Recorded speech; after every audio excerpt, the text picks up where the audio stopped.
الحمد للہ وکفی والصلاة والسلام علی عباده الذین اصطفى خصوصا علی افضلهم وخاتم النبیین محمد الامین وعلی آلہ وصحبہ اجمعین اما بعد فاعوذ باللہ من الشیطان الرجیم بسم اللہ الرحمن الرحیم رب اشرح لي صدري ويسر لي امري واحلل عقدة من لساني يفقهوا قولي اللهم صل على محمد وعلى آل محمد كما صليت على إبراهيم وعلى آل إبراهيم إنك حميد مجيد اللهم بارك على محمد وعلى آل محمد كما باركت على إبراهيم وعلى آل إبراهيم إنك حميد مجيد وعن عمر بن الخطاب رضي الله عنه قال بينما نحن عند رسول الله صلى الله عليه وسلم ذات يوم اذ طلع علينا رجل شديد بياض الثياب شديد سواد الشعر لا يرى عليه أثر السفر ولا يعرفه منا أحد حتى جلس إلى النبي صلى الله عليه وسلم فأسند ركبتيه إلى ركبتيه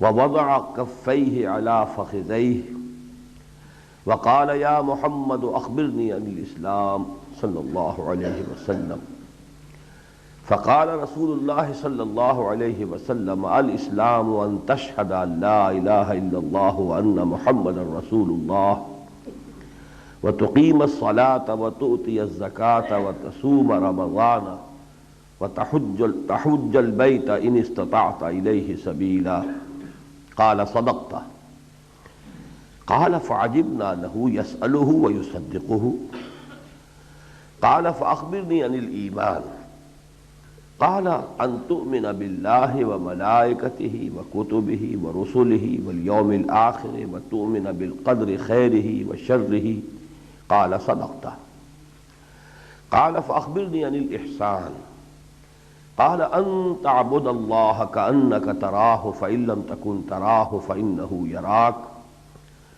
قال فأخبرني عن الساعة قال ما المسؤول عنها بأعلم من السائل قال فأخبرني عن أماراتها قال أن تلد الأمة ربتها وأن ترى الحفاة العراة العالة رعاء الشاء يتطاولون في البنيان قال ثم انطلق فلبثت مليا ثم قال لي يا عمر أتدري من السائل قلت الله ورسوله أعلم قال فإنه جبرائيل أتاكم يعلمكم دينكم رواه مسلم رحمہ اللہ۔ یہ حدیث مبارک جسے حدیث جبرائیل کا نام دیا گیا ہے، چنانچہ یہاں بھی وہ لکھا ہوا ہے باریک الفاظ میں، اور جہاں تک اس کے مرتبے کا تعلق ہے، اس کی اہمیت کا تعلق ہے، وہ اس سے ظاہر ہے کہ اسے محدثین کرام نے ام السنہ قرار دیا ہے، سنت کی جڑ یا سنت کی ماں، ام کے یہ دونوں معنی ہیں۔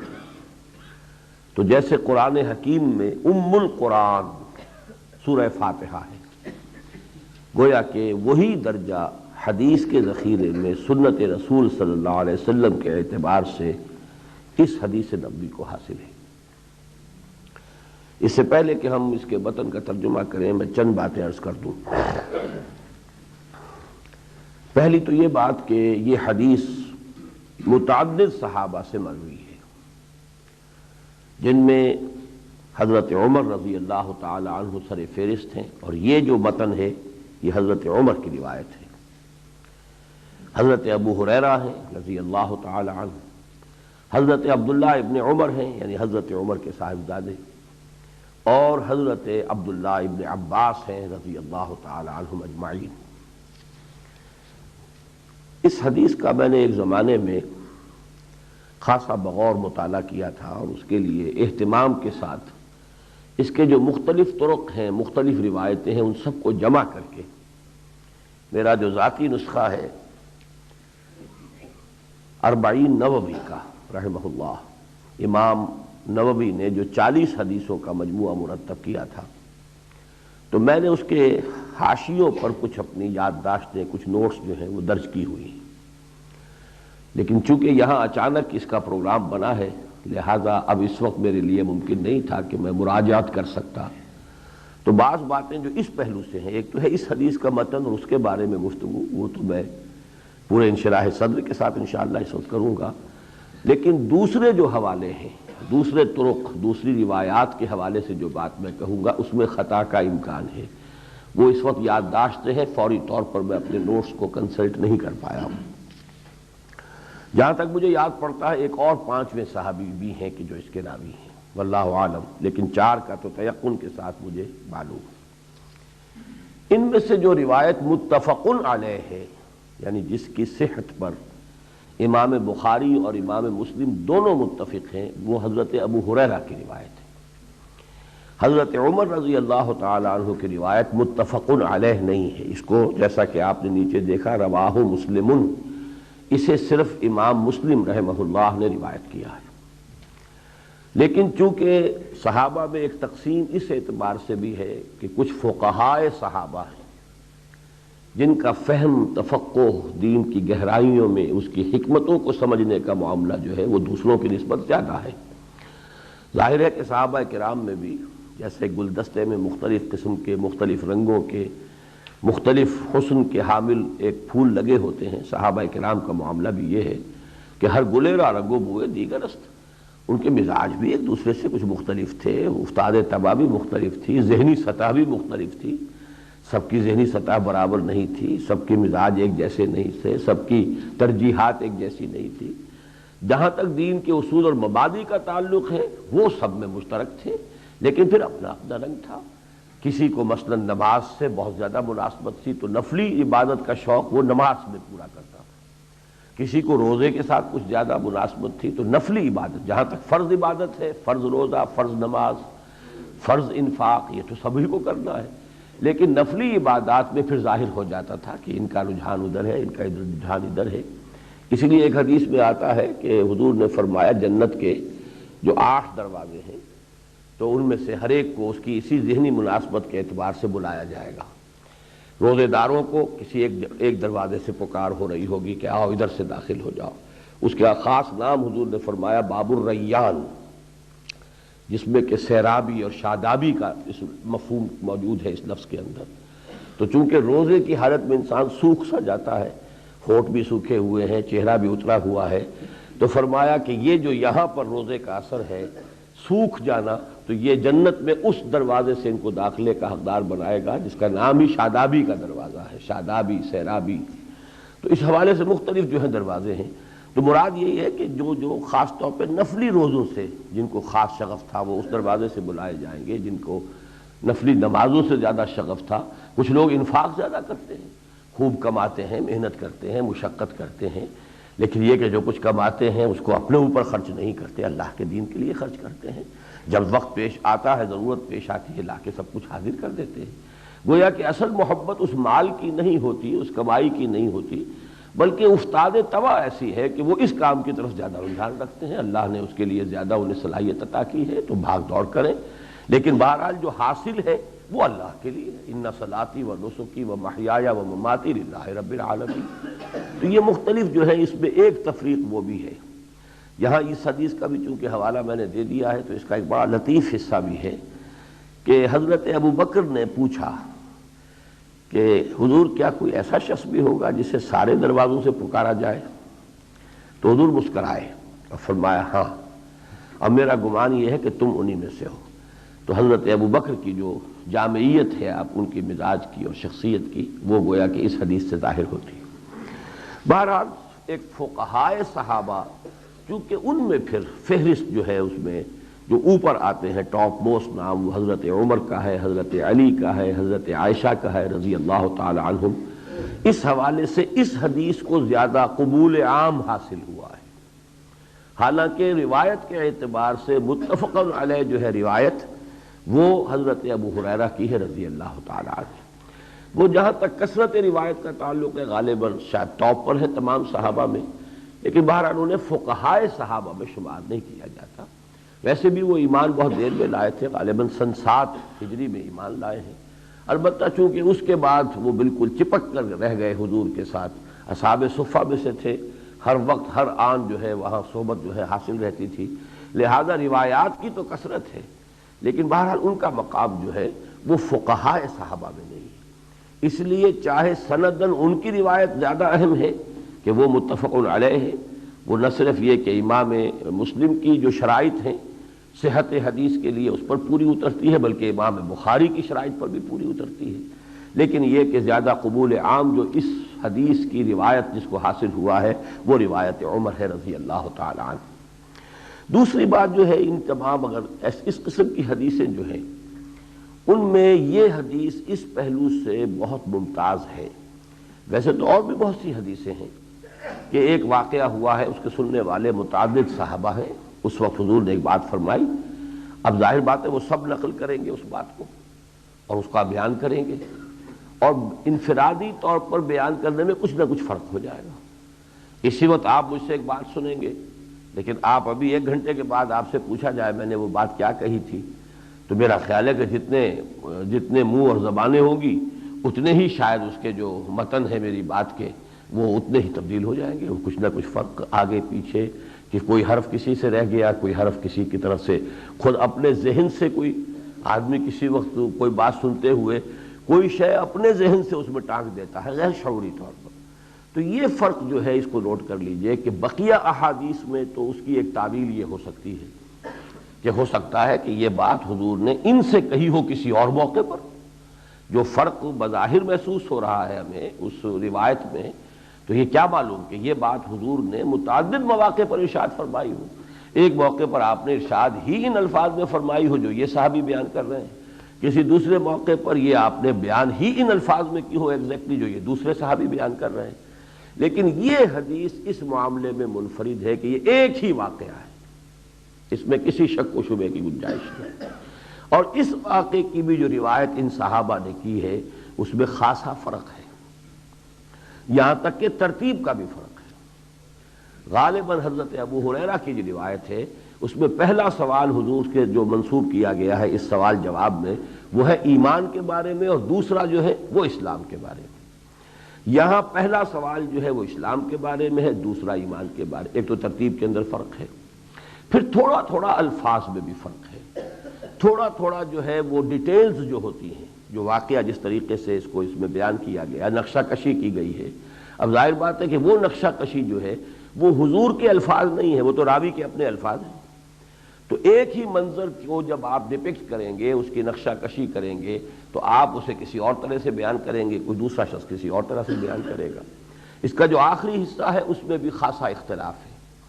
اس سے میں در حقیقت ادھر آپ کو متوجہ کرنا چاہتا ہوں کہ قرآن اور حدیث کے مابین اس فرق کو بنیادی طور پر ذہناً تسلیم کر لینا چاہیے کہ قرآن لفظاً حرفاً محفوظ ہے، حدیث رسول لفظاً اور حرفاً محفوظ نہیں ہے، اس کا مفہوم محفوظ ہے، بنیادی بات جو ہے وہ صحیح ہے، لیکن الفاظ کے اندر چونکہ اس میں ایک معصوم غیر معصوم بھی شامل ہو گیا، قرآن جو ہے اس میں صرف معصومین کا معاملہ ہے، یعنی اللہ سے حضرت جبرائیل نے نقل کیا ہے وہ معصوم ہے، حضرت جبرائیل سے حضور نے نقل کیا ہے وہ معصوم ہے، تو قرآن مجید کے تو الفاظ جو ہیں وہ بالکل محفوظ ہیں، اس کے ٹیکسٹ کے بارے میں کسی شک و شبے کی گنجائش نہیں، فرق صرف ہے تو قراءات کا ہے۔ قراءات ظاہر بات ہے کہ اب جو صحابہ نے پڑھا جس طور سے پڑھا، لہجوں کا فرق ہو جاتا ہے، ایک شخص فلاں قبیلے کا ہے وہ اس لفظ کو اس طور سے پڑھتا ہے، ایک شخص دوسرے قبیلے کا ہے وہ اسی لفظ کو، لفظ وہی ہے، اس کو کسی اور طور سے پڑھتا ہے۔ جیسے آپ کو معلوم ہے کہ چاقو اور کاچو، اب وہ چاقو ہے لکھے گا پٹھان بھی تو چاقو لکھے گا، کاچو نہیں لکھے گا، لیکن جب بولے گا وہ کاچو لکھے گا، کاچو بولے گا، تو یہ جو ہے یہ لہجے ہوتے ہیں۔ اس حوالے سے فرق جو ہے قراءات کا تو ہوا ہے قرآن میں، متن میں کوئی فرق نہیں ہے، اس کا ایک ایک حرف محفوظ ہے۔ حدیث کا معاملہ وہ نہیں ہے، حدیث کے اندر، اور یہ حدیث بھی ام السنہ جب ہے اتنی اہم حدیث ہے جس کو ام السنہ قرار دیا گیا ہے، اس کے مختلف طرق کو جب آپ جمع کریں گے تو ان میں لفظی اختلاف آپ کو، یہاں تک کہ ترتیب کا اختلاف بھی آپ کو جیسا کہ میں نے عرض کیا ہے مل جائے گا۔ تو حدیث کے اور قرآن کے مابین اس ایک فرق کو بھی ہمیں اچھی طریقے سے سمجھ لینا چاہیے۔ تیسرے نمبر پر وہ بات جو میں نے عرض کی تھی کہ میں نے اس کا جو بھی ایک زمانے میں مطالعہ کیا تھا، مجھے بہت دلچسپی رہی ہے اس حدیث کے ساتھ، اور اللہ کے فضل و کرم سے اس کے بہت سے جو بھی معارف ہیں وہ منکشف ہوئے ہیں، ان کو میں مختلف اپنے دروس میں بیان بھی کرتا ہوں، لیکن اس وقت میرے پاس وہ میرے جو نوٹس تھے وہ چونکہ وہ یعنی دستیاب نہیں تھے، لہذا اس وقت کچھ چیزیں یادداشت سے میں کہوں گا اس میں خطا کا امکان ہے، البتہ جو اس کا ایسنس ہے، جو اس کی اصل اس کا حاصل ہے، اس میں انشاءاللہ تعالی اس طرح کے کسی خطا کا یا نسیان کا کوئی امکان نہیں ہے۔ اب آئیے اس کا ترجمہ کر لیں۔ عن عمر بن الخطاب رضی اللہ عنہ، عن سے پہلے روے یا محذوف ہے، روے یا عن عمر بن الخطاب، روایت کیا گیا ہے حضرت عمر بن خطاب رضی اللہ تعالی عنہ سے، قال، انہوں نے فرمایا، بینما نحن عند رسول اللہ صلی اللہ علیہ وسلم۔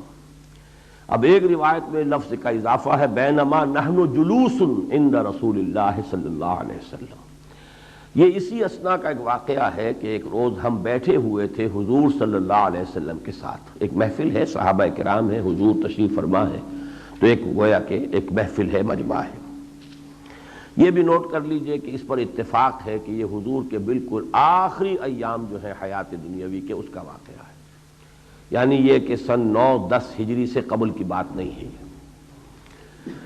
ذات یومن، ایک دن، بینما نحن عند رسول اللہ یا نحن جلوس عند رسول اللہ صلی اللہ علیہ وسلم ذات یومن، اسی اثنا میں کہ ایک دن ہم بیٹھے ہوئے تھے اللہ کے رسول صلی اللہ علیہ وسلم کے ساتھ، اذ طلع علینا رجل، کہ اچانک ظاہر ہوا ہمارے سامنے، طلوع ہوا، جیسے سورج طلوع ہوتا ہے ایسے ہی کوئی شخص جب باہر سے آتا ہے تو پہلے اس کا سراپا پوری طرح واضح نہیں ہوتا، رفتہ رفتہ جب وہ آتا ہے قریب تو پھر اس کی آئیڈینٹی جو ہے پورے طور سے واضح ہوتی ہے۔ اطلع علینا رجل، ہم پر طلوع ہوا، ہم پر منکشف ہوا کہ ایک شخص آیا ہے، ایک شخص ہے شدید و بیاض الثیاب شدید و سواد الشعر، بیاض سفیدی، بیاض الثیاب کپڑوں کی سفیدی، شدید و بیاض الثیاب نہایت سفید براق کپڑے پہنے ہوئے، شدید و سواد الشعر، سواد سیاہی کو کہتے ہیں، بال انتہائی چمکیلے سیاہ، نہایت سیاہ چمکیلے بالوں والا شخص، نہایت سفید براق کپڑے پہنے ہوئے، زیب تن کیے ہوئے وہ شخص اچانک سامنے آیا۔ لا یرا علیہ اثر السفر، اس پر سفر کے کوئی آثار دکھائی نہیں دیتے تھے، یعنی آدمی کہیں سے سفر کر کے آ رہا ہو تو کوئی بالوں کے اندر کوئی گردہ پڑا ہوا ہوگا، کوئی کپڑوں کے اوپر کوئی گردہ ہوگا، کوئی میل کچیل ہوگا، کوئی چہرے پر کوئی تکان کے آثار ہوں گے، ان سب کی نفی ہے۔ لا یرا علیہ اثر السفر، نہیں دیکھے جا سکتے تھے اس پر، نہیں نظر آتے تھے اس پر کوئی بھی آثار سفر کے، ولا یعرفہ منا احد، اور اس کو پہچانتا بھی کوئی نہیں تھا ہم میں سے۔ اب یہاں ایک سوال پیدا ہوتا ہے کہ کیسے معلوم ہوا حضرت عمر کو کہ کوئی بھی نہیں پہچانتا؟ انہیں تو کہنا یہ چاہیے تھا کہ میں نہیں پہچانتا تھا، لیکن یہ کیا معلوم کہ کوئی بھی نہیں پہچانتا تھا؟ مجمع میں اگر 100 آدمی ہے، 150 آدمی ہے، 200 آدمی ہے، تو کیسے انہوں نے فیصلہ کر لیا کہ کوئی اسے نہیں پہچانتا تھا؟ جواب یہ ہے اصل میں کہ کسی مجمع میں اگر ایسا شخص آئے، کوئی بھی جاننے والا ہو، تو وہ اس کا کچھ نہ کچھ استقبال کرتا ہے، کچھ آگے بڑھتا ہے، لیکن یہ کہ ہمارا پورا مجمع جو ہے ایسے بیٹھا رہا جیسے کہ سب کے سب اجنبی ہیں، کسی کی اس سے کوئی پہلے کا کوئی تعارف ہے ہی نہیں، کسی نے اسے گریٹ کیا ہی نہیں، کوئی جیسچر کسی کی طرف سے ایسا نہیں آیا کہ جس سے کوئی مانوسیت یا پرانی جو ہے واقفیت کا کوئی ثبوت ملتا ہو، تو اس سے انہوں نے اندازہ لگایا کہ کوئی بھی ہم میں سے انہیں پہچانتا بھی نہیں تھا۔ حتیٰ جلسا، اب وہ شخص بڑھتا چلا گیا، تیر کی طرح آگے آیا، یہاں تک کہ جا کر حتیٰ جلسا الی النبی صلی اللہ علیہ وسلم، بالکل اللہ کے رسول صلی اللہ علیہ وسلم کے سامنے جا کے بیٹھ گیا، اور بیٹھا بھی کس شان سے؟ فاسند رکبتیہ الی رکبتیہ، اپنے دونوں گھٹنے حضور کے دونوں گھٹنوں سے جوڑ دیے. دو زانو حضور تشریف فرما ہوں گے اور دو زانو جو ہیں انہوں نے بھی آ کر بیٹھا وہ شخص اور اس نے اپنے گھٹنے جوڑ دیے حضور کے گھٹنوں کے ساتھ، یعنی کوئی فصل نہیں، کوئی وقفہ درمیان میں نہیں. وَوَضَعَ كَفَّيْهِ عَلَى فَخِذَيْهِ، اور اپنے دونوں ہتھیلیاں جو ہیں اس نے ٹکا دیں فخذیہ. اب فخذیہ عربی جو بھی ضمیر کا جو مفہوم ہو سکتا ہے اس میں دونوں مفہوم ہو سکتے ہیں. اپنی رانوں پر ہاتھ رکھ لیے دونوں، یا حضور کی رانوں پر ہاتھ ٹکا دیے دونوں. ایک دوسری روایت میں علی فخذی رسول صلی اللہ علیہ وسلم کی وضاحت موجود ہے کہ اس نے گھٹنے تو اپنے گھٹنے حضور کے دونوں گھٹنوں سے جوڑ دیے اور اپنی ہتھیلیاں حضور کی رانوں پر ٹکا دی. یعنی اس درجے یوں سمجھیے کہ ایک اپنائیت کا اور بے تکلفی کا معاملہ. تو چونکہ یہاں ہے فخذیہ ہے تو اس میں جو حدیث مجرور ہے وہ دونوں طرف جا سکتی ہے. جبرائیل جو بھی آئے تھے ان کے رانوں پر، اور یا یہ بلکہ یہ کہ اگر وہ دوسری روایت میں وہ وضاحت نہ ہوتی تو میں یقیناً یہی ترجمہ کرتا کہ اس شخص نے اپنی دونوں جو ہتھیلیاں ہیں اپنے رانوں پر ٹکا دی. لیکن ایک دوسری روایت میں صراحت ہے کہ حضور کی رانوں کے اوپر اپنے دونوں ہاتھ رکھ دیے. وقال، اب اس نے کہا یا محمد صلی اللہ علیہ وسلم. اب یہ بھی ایک بہت ہی غیر معمولی بات تھی. حضور سے عام طور پر خطاب یا رسول اللہ، صحابہ جب بات کرتے تھے تو ادب کے ساتھ آپ کا نام نہیں لیتے تھے. عرب کے بدو کوئی باہر سے آ گئے، انہوں نے کوئی چونکہ وہ اس طرح کے سویلائز نہیں ہوتے تھے لوگ، وہ تو اس قسم کا انداز اختیار کر لیتے تھے. لیکن یہ کہ عام طور پر جو بھی صحابہ کرام کا معاملہ تھا وہ یہ نہیں کہ حضور کو نام لے کر پکاریں یا محمد. انہوں نے سوال بھی کیا یا محمد اخبرنی عن الاسلام، مجھے بتائیے، خبر دیجئے اسلام کے بارے میں کہ اسلام کیا ہے، اسلام کی کیا حقیقت ہے. قال رسول اللہ، اب دیکھیے یہاں پر چونکہ حضرت عمر بیان کر رہے ہیں تو یہاں پر رسول اللہ، تو فرمایا اللہ کے رسول صلی اللہ علیہ وسلم. اس مکالمے سے پہلے کا جتنا منظر ہے، اب ظاہر ہے یہ حضرت عمر کی اپنی جو ہے نریشن ہے. اس منظر کو جس طریقے سے کہ حضرت عمر نے بیان کیا ہے اس میں تو اختلاف ہو سکتا ہے. ہر شخص اس منظر کو بیان کرے گا تو وہ اپنے الفاظ میں بیان کرے گا. اپنی کسی کے نزدیک کوئی خاص پہلو زیادہ اہم ہوتا ہے کسی منظر میں، کسی واقعے میں، وہ اس کو نمایاں کر دے گا. تو اس یہاں تک کا تو اختلاف جو ہے اس کے اندر کوئی سرے سے اہمیت نہیں. لیکن جیسا کہ میں نے عرض کیا کہ متن میں بھی کچھ اختلافات موجود، بہت ہی مائنر ہیں. سوال کیا یا محمد اخبرنی عن الاسلام، اے محمد صلی اللہ علیہ وسلم مجھے یہ بتائیے کہ اسلام کیا ہے. فقال رسول اللہ صلی اللہ علیہ وسلم، تو آپ جواب دیا اللہ کے رسول صلی اللہ علیہ وسلم نے، الاسلام ان تشہد ان لا الہ الا اللہ وان محمد رسول اللہ. اسلام یہ ہے کہ تو گواہی دے کہ اللہ کے سوا کوئی معبود نہیں اور یہ کہ محمد صلی اللہ علیہ وسلم اللہ کے رسول ہیں. وَتُقِيمَ الصَّلَاةَ، یہاں پر یہ کتابت میں خاصی غلطیاں ہیں، یہ تقیمو نہیں ہے، تقیمہ. ان کے بعد جو ہے جو فعل مضارع جتنا آئے گا وہ منصوب ہوتا چلا جائے گا. وَتُقِيمَ الصَّلَاةَ وَتُؤْتِيَ الزَّكَاةَ وَتَصُومَ رَمَضَانَ وَتَحُجَّ الْبَيْتَ إِنِ اسْتَطَعْتَ إِلَيْهِ سَبِيلًا. اسلام یہ ہے کہ تو گواہی دے کہ اللہ کے سوا کوئی معبود نہیں اور محمد صلی اللہ علیہ وسلم اس کے رسول ہیں، اور نماز قائم کرے اور زکوٰۃ ادا کرے اور روزے رکھے رمضان کے اور حج کرے اللہ کے گھر کا اگر تجھے اس کے سفر کی استطاعت ہے، اس کے اخراجات، اس کے لیے صحت، جو بھی ضروری مسائل ہیں سفر کے وہ اگر دستیاب ہے تو حج کرے. قال صدقت، اب اس نے کہا آپ نے صحیح کہا، درست کہا. فعجبنا له، حضرت عمر فرماتے ہیں اب ہمیں بڑا تعجب ہوا اس شخص پر. یسألہ ویصدقہ، پوچھتا بھی ہے تصدیق بھی کرتا ہے. یہ انداز تو معلم کا ہوتا ہے، سائل کا تو نہیں ہوتا. معلم اپنے شاگرد سے سوال کرے اور وہ شاگرد جواب دے، ہمیں ٹھیک کہا تم نے، ٹھیک جواب دے دیا. تو یہ بات کون ہے یہ شخص کہ جو یہ انداز اختیار کر رہا ہے رسول اللہ کے ساتھ صلی اللہ علیہ وسلم کہ آپ نے جواب دیا، اس نے کہا صدقتا، تصویب کی کہ آپ نے صحیح کہا، درست کہا، بات صحیح کہہ دی. فعجبنا لہ، تو ہمیں تعجب ہوا اس پر. یسألہ ویصدقہ، کہ سوال بھی کرتا ہے حضور سے صلی اللہ علیہ وسلم اور تصدیق کر رہا ہے. قال فاخبرنی عن الایمان، اب اس نے دوسرا سوال کیا، مجھے بتائیے ایمان کیا ہے، ایمان کی حقیقت کیا ہے؟ فرمایا ان تؤمن باللہ وملائکتہ وکتبہ ورسلہ والیوم الآخر وتؤمن بالقدر خیرہ وشرہ قال صدقت۔ حضور نے جواب دیا ایمان یہ ہے کہ تو یقین رکھے اللہ پر اور اس کے فرشتوں پر اور اس کی کتابوں پر اور اس کے رسولوں پر اور یوم آخر پر، پچھلے دن پر، آخری دن میں، وتؤمن بالقدر، اور یہ کہ تقدیر پر بھی ایمان رکھے، اس کے خیر پر بھی اس کے شر پر بھی۔ قال صدقت، اس شخص نے پھر کہا کہ آپ نے صحیح کہا، جواب صحیح ہے۔ قال فاخبرنی عن الاحسان، اب تیسرا سوال کیا، اب مجھے بتائیے احسان کیا ہے۔ میں اس کی وضاحت بعد میں کروں گا، اس لیے کہ ایمان، اسلام، یہ تو ہماری جانی پہچانی معروف اصطلاحات ہیں۔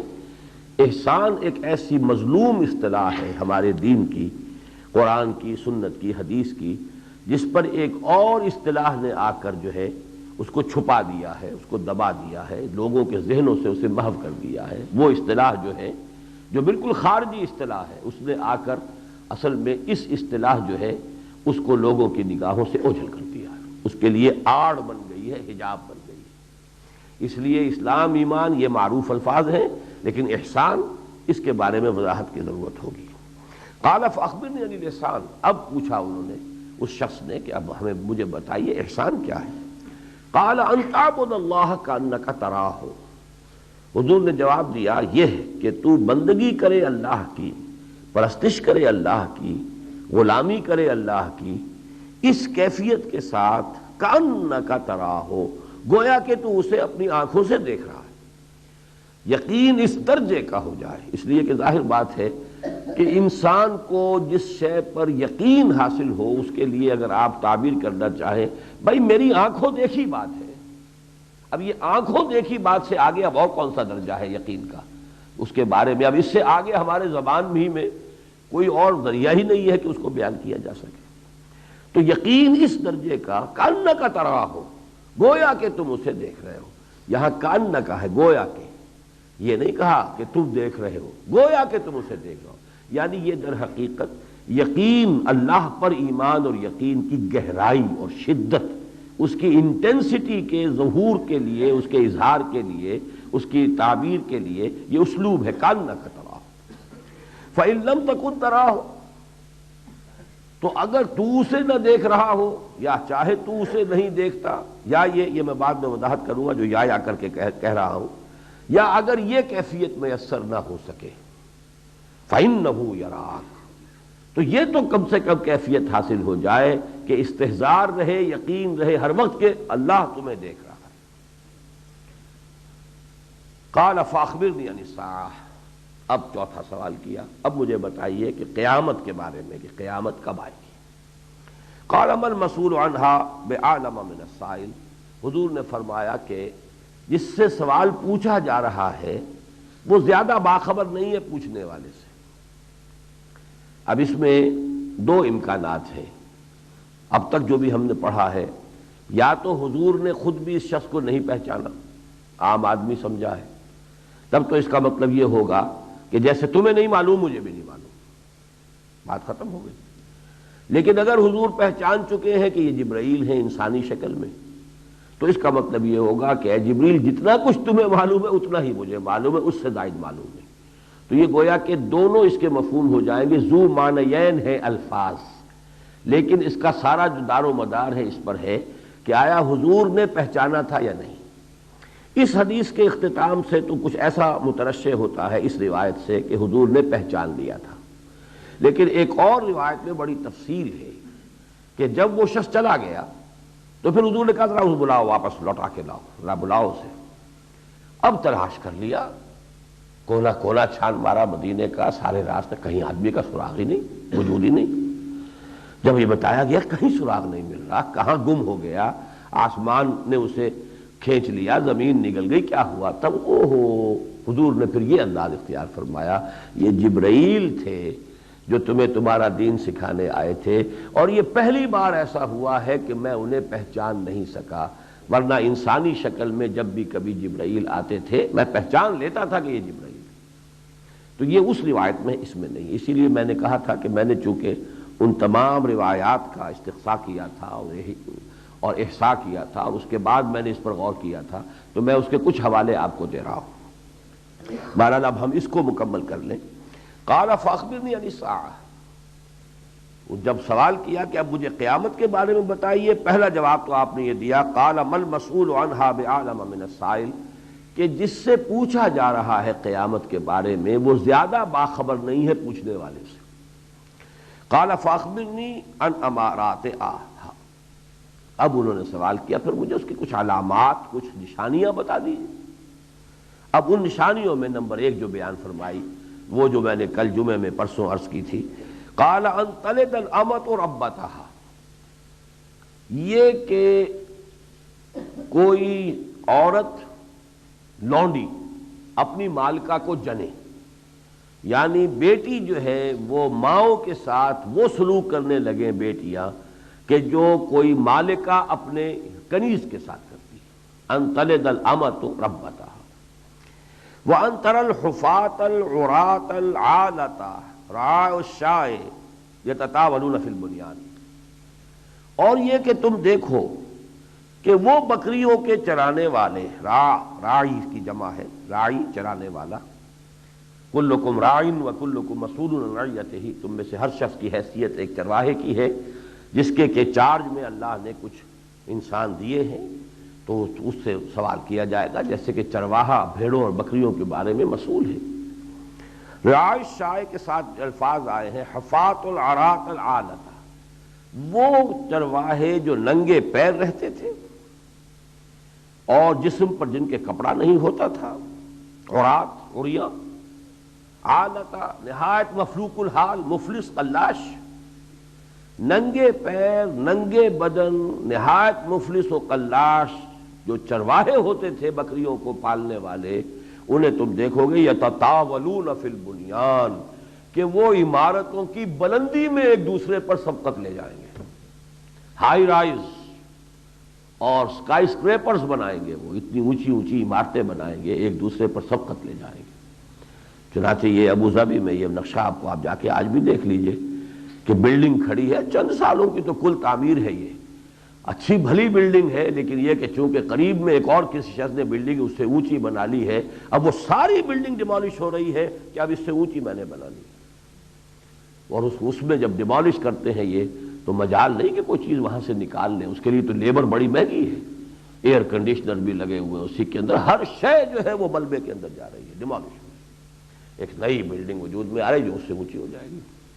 یہ نقشے جو ہے یہ بین ہی جیسے کہ حضور نے فرمایا یتطاولون فی البنیان، اونچی اونچی عمارتیں بنانے میں وہ ایک دوسرے کا مقابلہ کریں گے. تطاول باب تفاعل، یہ جو طول ہے اس کا اور اونچائی ہے اس کے اندر وہ ایک دوسرے کا مقابلہ کریں گے. ثم انطلق، اس کے بعد وہ صاحب وہ سائل جو تھے وہ شخص وہ چلا گیا. فلبثت ملیا، تو میں کچھ متردد سا رہا، یہ کون سائل تھا، کیسے اس نے سوال کیے، کیا اس کا انداز تھا، کوئی آیا کہاں سے تھا کون، میں اسی میں تھا. فقال علی ثم قال علی یا عمر، اب اس سے یہ معلوم نہیں ہوتا کہ یہ اسی مجلس میں حضرت عمر بیٹھے رہے اسی فکر میں سوچ میں کہ مسئلہ کیا ہے، کون شخص تھا یہ، اور اسی مجلس میں حضور نے سوال کر لیا.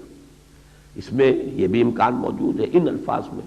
دوسری روایات میں معلوم ہوتا ہے یہ 3 دن بعد کا واقعہ ہے کہ حضرت عمر معلوم ہوتا ہے کہ وہاں سے چلے گئے، اور اس کے بعد جو واقعہ پیش آیا وہ ان کے علم میں نہیں آیا. یعنی اس کے بعد واقعہ وہ پیش آیا جو دوسری روایت میں آپ کو بتا چکا ہوں کہ جب وہ صاحب چلے گئے سائل تو حضور نے کہا ذرا واپس بلانا ان کو. اب تلاش کر لیا اور کہیں نہیں ملا. تب حضور نے اسی محفل میں یہ کہہ دیا اوہو یہ جبرائیل تھے جو تمہیں تمہارا دین سکھانے آئے تھے، اور یہ پہلی مرتبہ ایسا ہوا ہے کہ جبرائیل انسانی شکل میں آئے اور میں انہیں پہچان نہیں سکا. لیکن حضرت عمر فرض کیجئے وہاں سے جا چکے ہیں، وہ اپنے تردد کے اندر ابھی چل رہے ہیں، ان کے ذہن میں وہ جو ہے کھدپت جو ہے وہ ہو رہی ہے کہ یہ کون تھا، کیا مسئلہ تھا.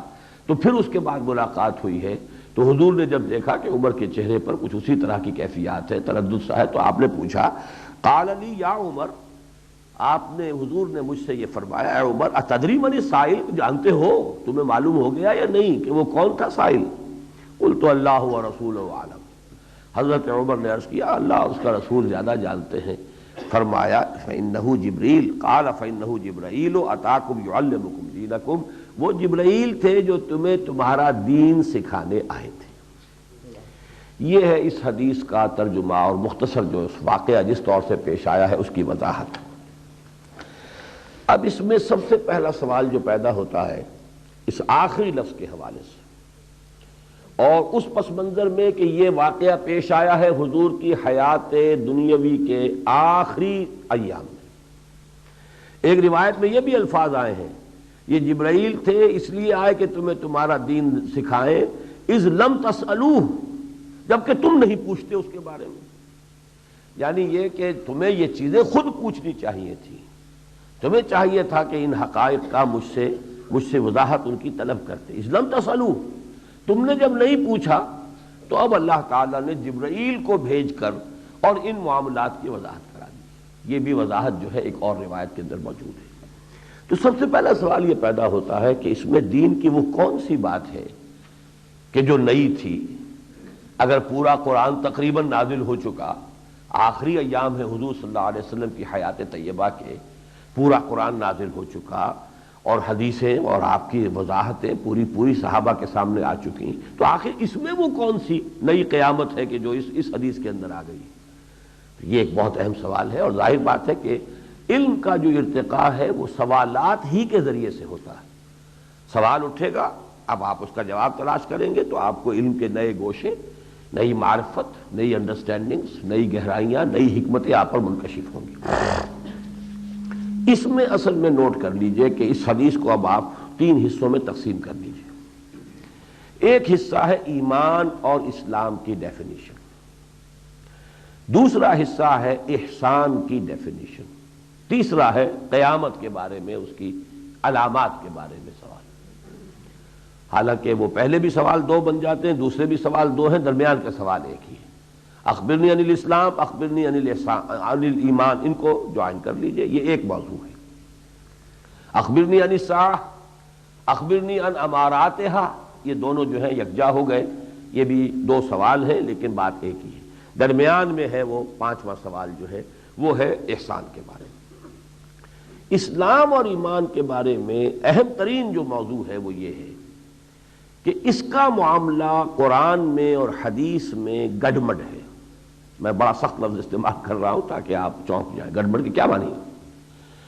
یہ 2 الفاظ ہم معنی اور مترادف الفاظ کے طور پر بھی مستعمل ہیں، اور ان کا ایک علیحدہ مفہوم بھی ہے، اور اس سے بڑے بڑے مسئلے پیدا ہو گئے، بڑے بڑے اشکالات جو ہیں انہوں نے جنم لیا۔ مثلاً آپ کو وہ حدیث بھی مل جائے گی واللہ لا یؤمنو، واللہ لا یؤمنو، واللہ لا یؤمنو، خدا کی قسم وہ شخص مومن نہیں، خدا کی قسم وہ شخص مومن نہیں، خدا کی قسم وہ شخص مومن نہیں۔ قیل من یا رسول اللہ، پوچھا گیا ہے اللہ کے رسول کون؟ فرمایا من لا یأمن جارہ بوائقہ، وہ شخص کہ جس کی ایذا رسانی سے اس کا پڑوسی چین میں نہیں، کج خلق ہے، بد اخلاق ہے، درست خو ہے، پڑوسی کو پریشان کرتا ہے، تو خدا کی قسم وہ مومن نہیں ہے، خدا کی قسم وہ مومن نہیں ہے، خدا کی قسم وہ مومن نہیں ہے۔ اب یہ کہ نہ کوئی گناہ کبیرہ ہے، نہ کوئی معصیت عظیمہ ہے، کج خلقی کی بات ہے، اور قسمیں کھائی ہیں 3 دفعہ کہ وہ مومن نہیں، تو مومن نہیں تو کیا کافر ہے؟ اگر کافر ہے تو مرتد ہے، مرتد ہے تو قتل کرو۔ ایک طرف تو یہ حدیثیں بھی ہیں، دوسری طرف وہ حدیثیں بھی ہیں من قال لا الہ الا اللہ دخل الجنہ، جس نے کہہ دیا لا الہ الا اللہ جنت میں داخل ہو گیا۔ اب کتنا فاصلہ ہو گیا؟ عشق تاب صبوری 1000 فرسنگست، یہ تو 1000 نہیں کہ لاکھوں میل کا فاصلہ ہو گیا۔ ایک طرف من قال لا الہ الا اللہ دخل الجنہ ہے، اور ایک طرف یہ ہے واللہ لا یؤمنو، واللہ لا یؤمنو، واللہ لا یؤمنو۔ ایک طرف یہ بھی ہے لا یزنی الزانی حین یزنی وہو مومن، ولا یسرق السارق حین یسرق وہو مومن، کوئی زانی حالت ایمان میں زنا نہیں کرتا، جب حالت ایمان میں نہیں ہے تو کفر ہو گیا۔ اس کا مطلب یہ کہ زانی کافر ہے، مرتد ہو گیا، قتل کرو۔ لیکن یہ کہ آپ کو معلوم ہے کہ اگر زانی غیر شادی شدہ ہے تو قتل یا رجم اس کی سزا نہیں ہے، وہ تو صرف جو ہے وہ 100 کوڑے ہیں جو اس کو مارے جائیں گے۔ لا یشرب الشرب خمر وحین یشربہ مومن، کوئی شرابی حالت ایمان میں شراب نہیں پیتا۔ اب اگر وہ ایمان اس سے زائل ہو گیا ہے تو وہ کافر ہو گیا، کافر ہو گیا تو وہ مرتد ہو گیا، مرتد ہو گیا تو واجب القتل ہو گیا۔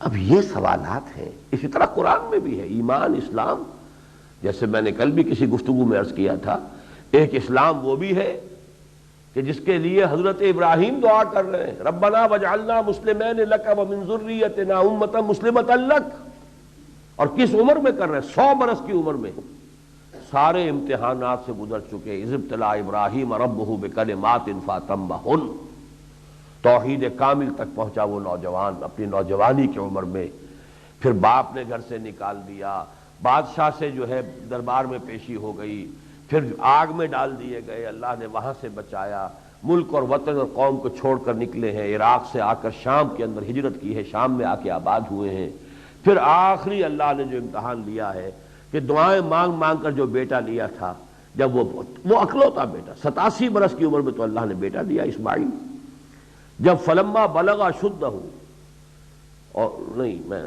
فلما بلغ معہ السعی، جب اس قابل ہو گیا کہ ابراہیم کا دست و بازو بن جائے، اس کے ساتھ بھاگ دوڑ کر سکے، 13 برس کی عمر کہتے ہیں، اس وقت امتحان لے لیا۔ اب 13 برس کی عمر اسماعیل کی ہے تو 100 برس کی عمر ابراہیم کی ہے، آخری دعا اسے ذبح کر دو ہماری راہ میں، اس میں بھی کامیاب ہو گیا، چھری چلا دی۔ اب اللہ نے جو کیا بچایا وہ دوسری بات ہے۔ اس شخص کی بھی اب جب کہ وہ خانہ کعبہ کی تعمیر کر رہے ہیں اپنے بیٹے کے ساتھ مل کر، تو دعا مانگ رہے ربنا وجعلنا مسلمین لک ومن ذریتنا امۃ مسلمۃ لک۔ اب اسلام کتنی بلند شے ہے، کتنی عظیم حقیقت ہے جس کی کہ دعا کر رہے ہیں ابراہیم اور اسماعیل۔ دوسری طرف کہا قالت الاعراب آمنا قل لم تؤمنوا ولکن قولوا اسلمنا ولما يدخل الايمان في قلوبكم۔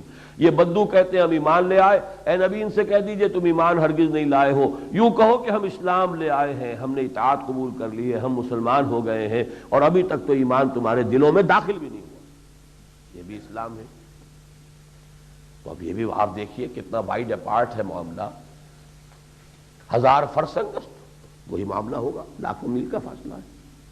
پھر قرآن میں آپ کو یہ بھی ملتا ہے یا ایھا الذین آمنوا آمنوا باللہ ورسولہ، اہل ایمان ایمان لاؤ اللہ پر، اس کے رسول پر۔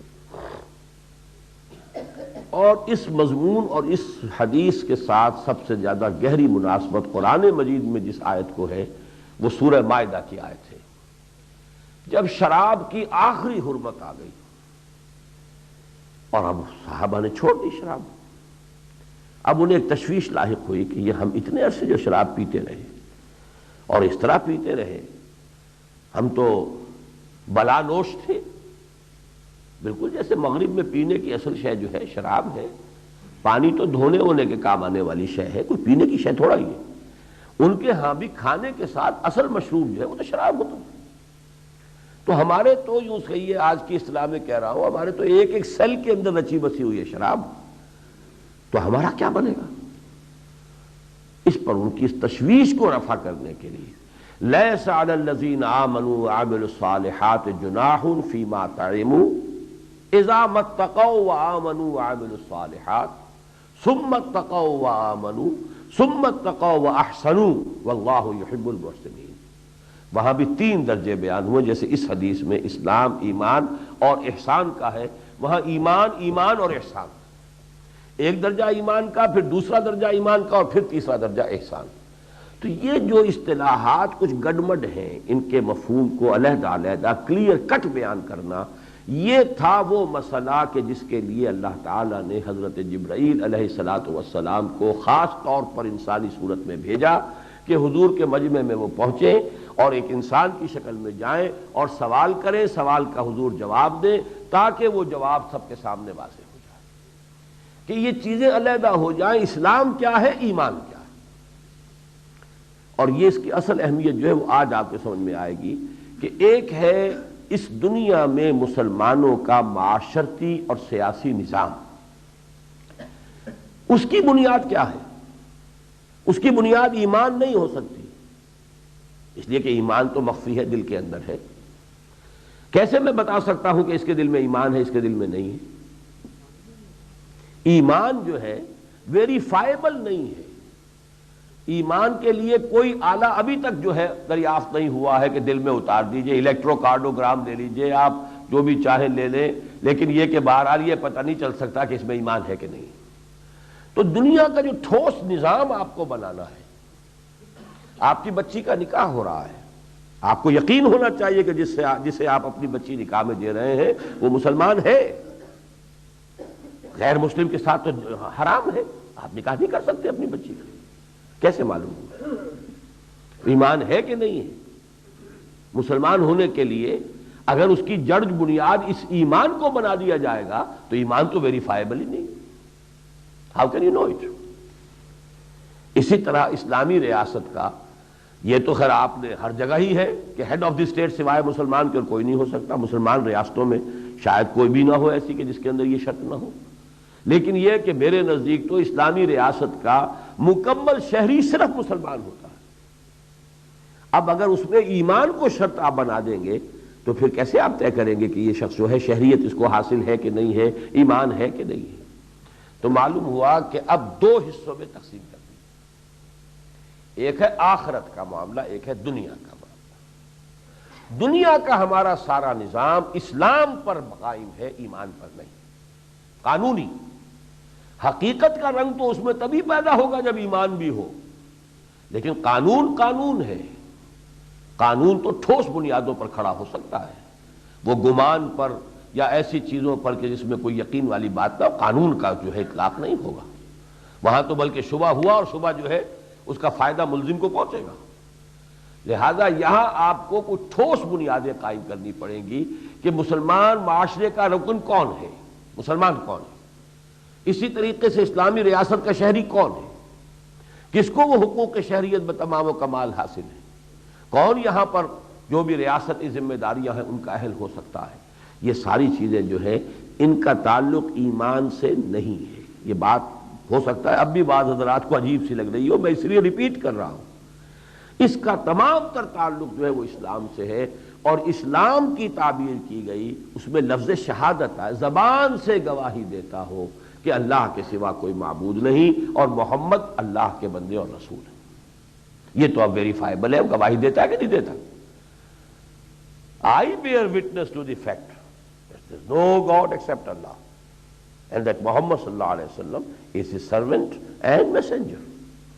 تو یہ جو ٹیسٹیمنی ہے یہ تو ظاہر کی بات ہے، یہ قانون کی بات ہے، اس کے اوپر سارا دار و مدار ہوگا۔ اس کے ساتھ چار چیزیں شامل کر دی گئی، نماز کی اقامت، روزہ، زکوٰۃ، یہ گویا کہ شعائر اسلام یا وہ پلرز جن کو کہا گیا ارکان اسلام، ان کو شامل کر دیا گیا۔ یہ ظاہری چیزیں ہیں۔ منافق بھی اگر ہے، اگر وہ منافق اپنے آپ کو مسلمان شمار کرانا چاہتا ہے، یہ چاروں چیزیں تو کرنی پڑے گی۔ البتہ دیکھیے یہ جو موضوع ہے جو میں اس وقت آپ کے سامنے عرض کر رہا ہوں کہ دین کا وہ کون سا پہلو تھا جو تشنا رہ گیا تھا یا جو مبہم رہ گیا تھا، جس کو سکھانے کے لیے اللہ تعالیٰ نے حضرت جبرائیل کو اس طرح سے بھیجا ہے، تو اسی کی اہمیت ہے کہ جس کی وجہ سے امام ابو حنیفہ کی تو واقعتاً تصنیف ہے ہی صرف ایک، باقی سارے فتاوی جو ہیں ان کے، یہ ان کی کوئی کتاب نہیں ہے، کوئی مرتب کتاب نہیں ہے۔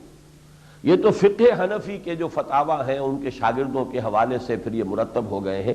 تصنیف کوئی نہیں ہے امام صاحب کی سوائے الفقہ الاکبر، اور الفقہ الاکبر میں ان مسائل سے بحث کی گئی۔ یہ در حقیقت وہ الفقہ الاکبر ہے، سب سے اونچی فقہ یہ ہے، بنیادی فقہ بھی یہ ہے، اونچی بھی یہ ہے کہ آپ سمجھیں اسلام یہ ہے، ایمان یہ ہے۔ اسلام میں کلمہ شہادت شامل ہے صرف ایمان کا، اس سے آگے کی چیز اس کے اندر وہ شامل ہی نہیں۔ اس میں تو پھر نماز، روزہ، حج، زکوٰۃ جو افعال ہیں، اعمال ہیں، نظر آنے والی شے ہیں، آنکھوں سے دیکھی جا سکتی ہیں، ان کو شامل کیا گیا ہے۔ اور اسی پر پھر جو اہم ترین فتویٰ ہے امام اعظم امام ابو حنیفہ کا، الفقہ الاکبر کا سب سے اہم فتویٰ وہ یہ ہے کہ کسی شخص کی اس کے عمل کی بنا پر تکفیر نہیں کی جائے، تارک صلاۃ کافر نہیں قرار دیا جائے گا، منکر صلاۃ کافر قرار دیا جائے گا۔ تارک صلاۃ مجرم ہے، تعزیر ہوگی، اسے مارا جائے گا، اسے جیل میں ڈالا جائے گا، بعض حضرات جو ہے قتل تک کے بھی اس کا فتویٰ دیتے ہیں، بعض فقہا، امام صاحب نہیں دیتے، امام ابو حنیفہ کے نزدیک نہیں، وہ یہی ہے کہ اس کو جیل میں ڈالا جائے، یہاں تک کہ وہ توبہ کرے اور وعدہ کرے کہ میں نماز پڑھوں گا پابندی کے ساتھ، تب چھوڑا جائے۔ باقی بعض حضرات اسے، لیکن ان میں بھی پھر اختلاف ہے کہ آیا تعزیراً کہا جائے گا یا یہ کہ حداً۔ حد تو اس صورت میں قتل کی ہوتی جب اسے مرتد مان لیا جائے، تو بعض لوگ اس انتہا تک چلے گئے ہیں کہ جو تاریک صلاۃ ہے وہ کافر ہو گیا، مرتد ہو گیا، اور اس کو قتل کیا جائے حد کے طور پر، کہ وہ مرتد کی حد اس کے اوپر اجرا کر دیا جائے۔ لیکن امام اعظم امام ابو حنیفہ، جن کے بارے میں میں پورے اطمینان اور اشراء کے ساتھ کہتا ہوں کہ جو سینس آف لا اللہ نے حضرت امام ابو حنیفہ کو عطا کیا تھا، اس کی شاید دنیا میں کہیں کوئی مثال نہیں ملی۔ اس قدر باریکی کے ساتھ انہوں نے جا کے معاملات طے کیے۔ اتنی بات کہہ دی لا یزید ولا ینقص، بظاہر کتاب و سنت کی اتنی بڑی نفی ہے، قرآن میں ایمان کے اضافے کا ذکر ہے، ما زادہم الا ایمانا و تسلیما، قرآن کے الفاظ، زادتہم ایمانا، ان کے ایمان میں اضافہ ہو گیا۔ وہ کہتے لا یزید ولا ینقص، قرآن کا انکار کر رہے ہیں۔ نہیں، در حقیقت وہ اس کا قانونی پہلو ہے۔ اسلام کا جو سٹیٹس ہے دنیا میں کہ وہ مسلمان ہے، وہ نہ گھٹتا ہے نہ بڑھتا ہے، سٹیٹس اسٹیشنری۔ اس کے جو دستوری اور قانونی حقوق ہیں وہ بالکل برابر رہیں گے، نہ کم ہوں گے نہ بڑھیں گے۔ یہ نہیں ہے کہ ایک فاسق و فاجر مسلمان کے جو قانونی اور دستوری حقوق ہیں وہ کم ہیں، اور ایک متقی اور بڑے پابند صوم و صلاۃ مسلمان کے قانونی اور دستوری حقوق زیادہ ہیں۔ لا یزید ولا ینقص، اس معنی میں ایمان نہ بڑھتا ہے نہ گھٹتا ہے، وہ تو ایک جگہ پر کھڑا ہے، بلکہ وہاں تو یہی ہوگا یا ہے تو پورا ہے، آل اور نن لا، یہ ہمارے ہاں فزیولوجی کا ایک قانون ہے، آل اور نن لا۔ کوئی شے ہوگی تو پوری ہوگی، نہیں ہوگی تو زیرو۔ خاص طور پہ یہ جو والنٹری مسلز ہوتے ہیں، ایک مسلز تو ہمارے وجود میں ایسے ہیں کہ جن کو حرکت میں لانا ہمارے اختیار میں نہیں، وہ خود بخود حرکت میں ہے، نہ اسے روکنا ہمارے اختیار میں نہ چلانا اختیار۔ جیسے دل کا، یہ بھی تو آخر مسل ہی ہے نا، یہ جو کنٹریکٹ کر رہا ہے یہ ہمارے اختیار میں نہیں ہے، یہ تو خود بخود ہی چلتا ہے۔ انتڑیوں کے اندر مسلز ہیں جو اس کے اندر حرکت پیدا کرتے ہیں، وہ ہمارے اختیار میں نہیں۔ اب پھاڑا ہو گیا، اب بے بس ہو کر بیٹھے ہوئے، انتڑیوں کو جنبش دینے کی اپنے اندر تو اختیار میں ہے ہی نہیں، وہ تو انوالنٹری ہے۔ والنٹری مسل جو ہے، جس سے میں نے اپنے اس ہاتھ کو جو ہے جنبش دی ہے، والنٹری مسل کا ہر فائبر جو ہے، ہر سیل، اس کے بارے میں یہ آل اور نن لا ہے۔ اس کو سٹیمولس جو پاس ہوگا اگر پورا ہے تو وہ حرکت کرے گا، اس سے ذرا سا بھی کم ہے تو حرکت میں آئے گا ہی نہیں۔ یعنی یہ کہ یا تو حرکت کرے گا تو پورا کنٹریکٹ کرے گا، اور اگر نہیں کرے گا تو بس وہ جنبش ہی نہیں کھائے گا۔ آل اور نن لا، یہ آل اور نن لا ہے جو اسلام کے بارے میں اس جو ہے وہ مستعمل ہوگا، کہ یا تو مسلمان ہے تو ہے، بس اس کے تمام حقوق جو ہے دستوری اور قانونی وہ اس کو حاصل ہے، یا پھر یہ کہ مرتد ہو گیا تو زیرو ہو گئے۔ بیچ میں نہیں ہو سکتا یہ 50% اور یہ 30% اور یہ 70%۔ اس کے قانونی اور دستوری حقوق جو ہیں وہ آل اور نن لا جو ہے اسے گورن کرے گا۔ تو یہ ہے اصل میں وہ مسئلہ، اسی میں تو ٹھوکریں کھائی ہیں۔ سب سے بڑا گمراہ کن فرقہ جو پیدا ہوا اسلام میں وہ خوارج کا تھا، اور یہ خوارج اتنے متقی، اتنے زاہد، اتنے نمازی، اتنے عبادت گزار، اتنا روزہ رکھنے والے تھے کہ اس وقت کے ماحول میں ان جیسا کوئی تھا ہی نہیں، بحیثیت مجموعی۔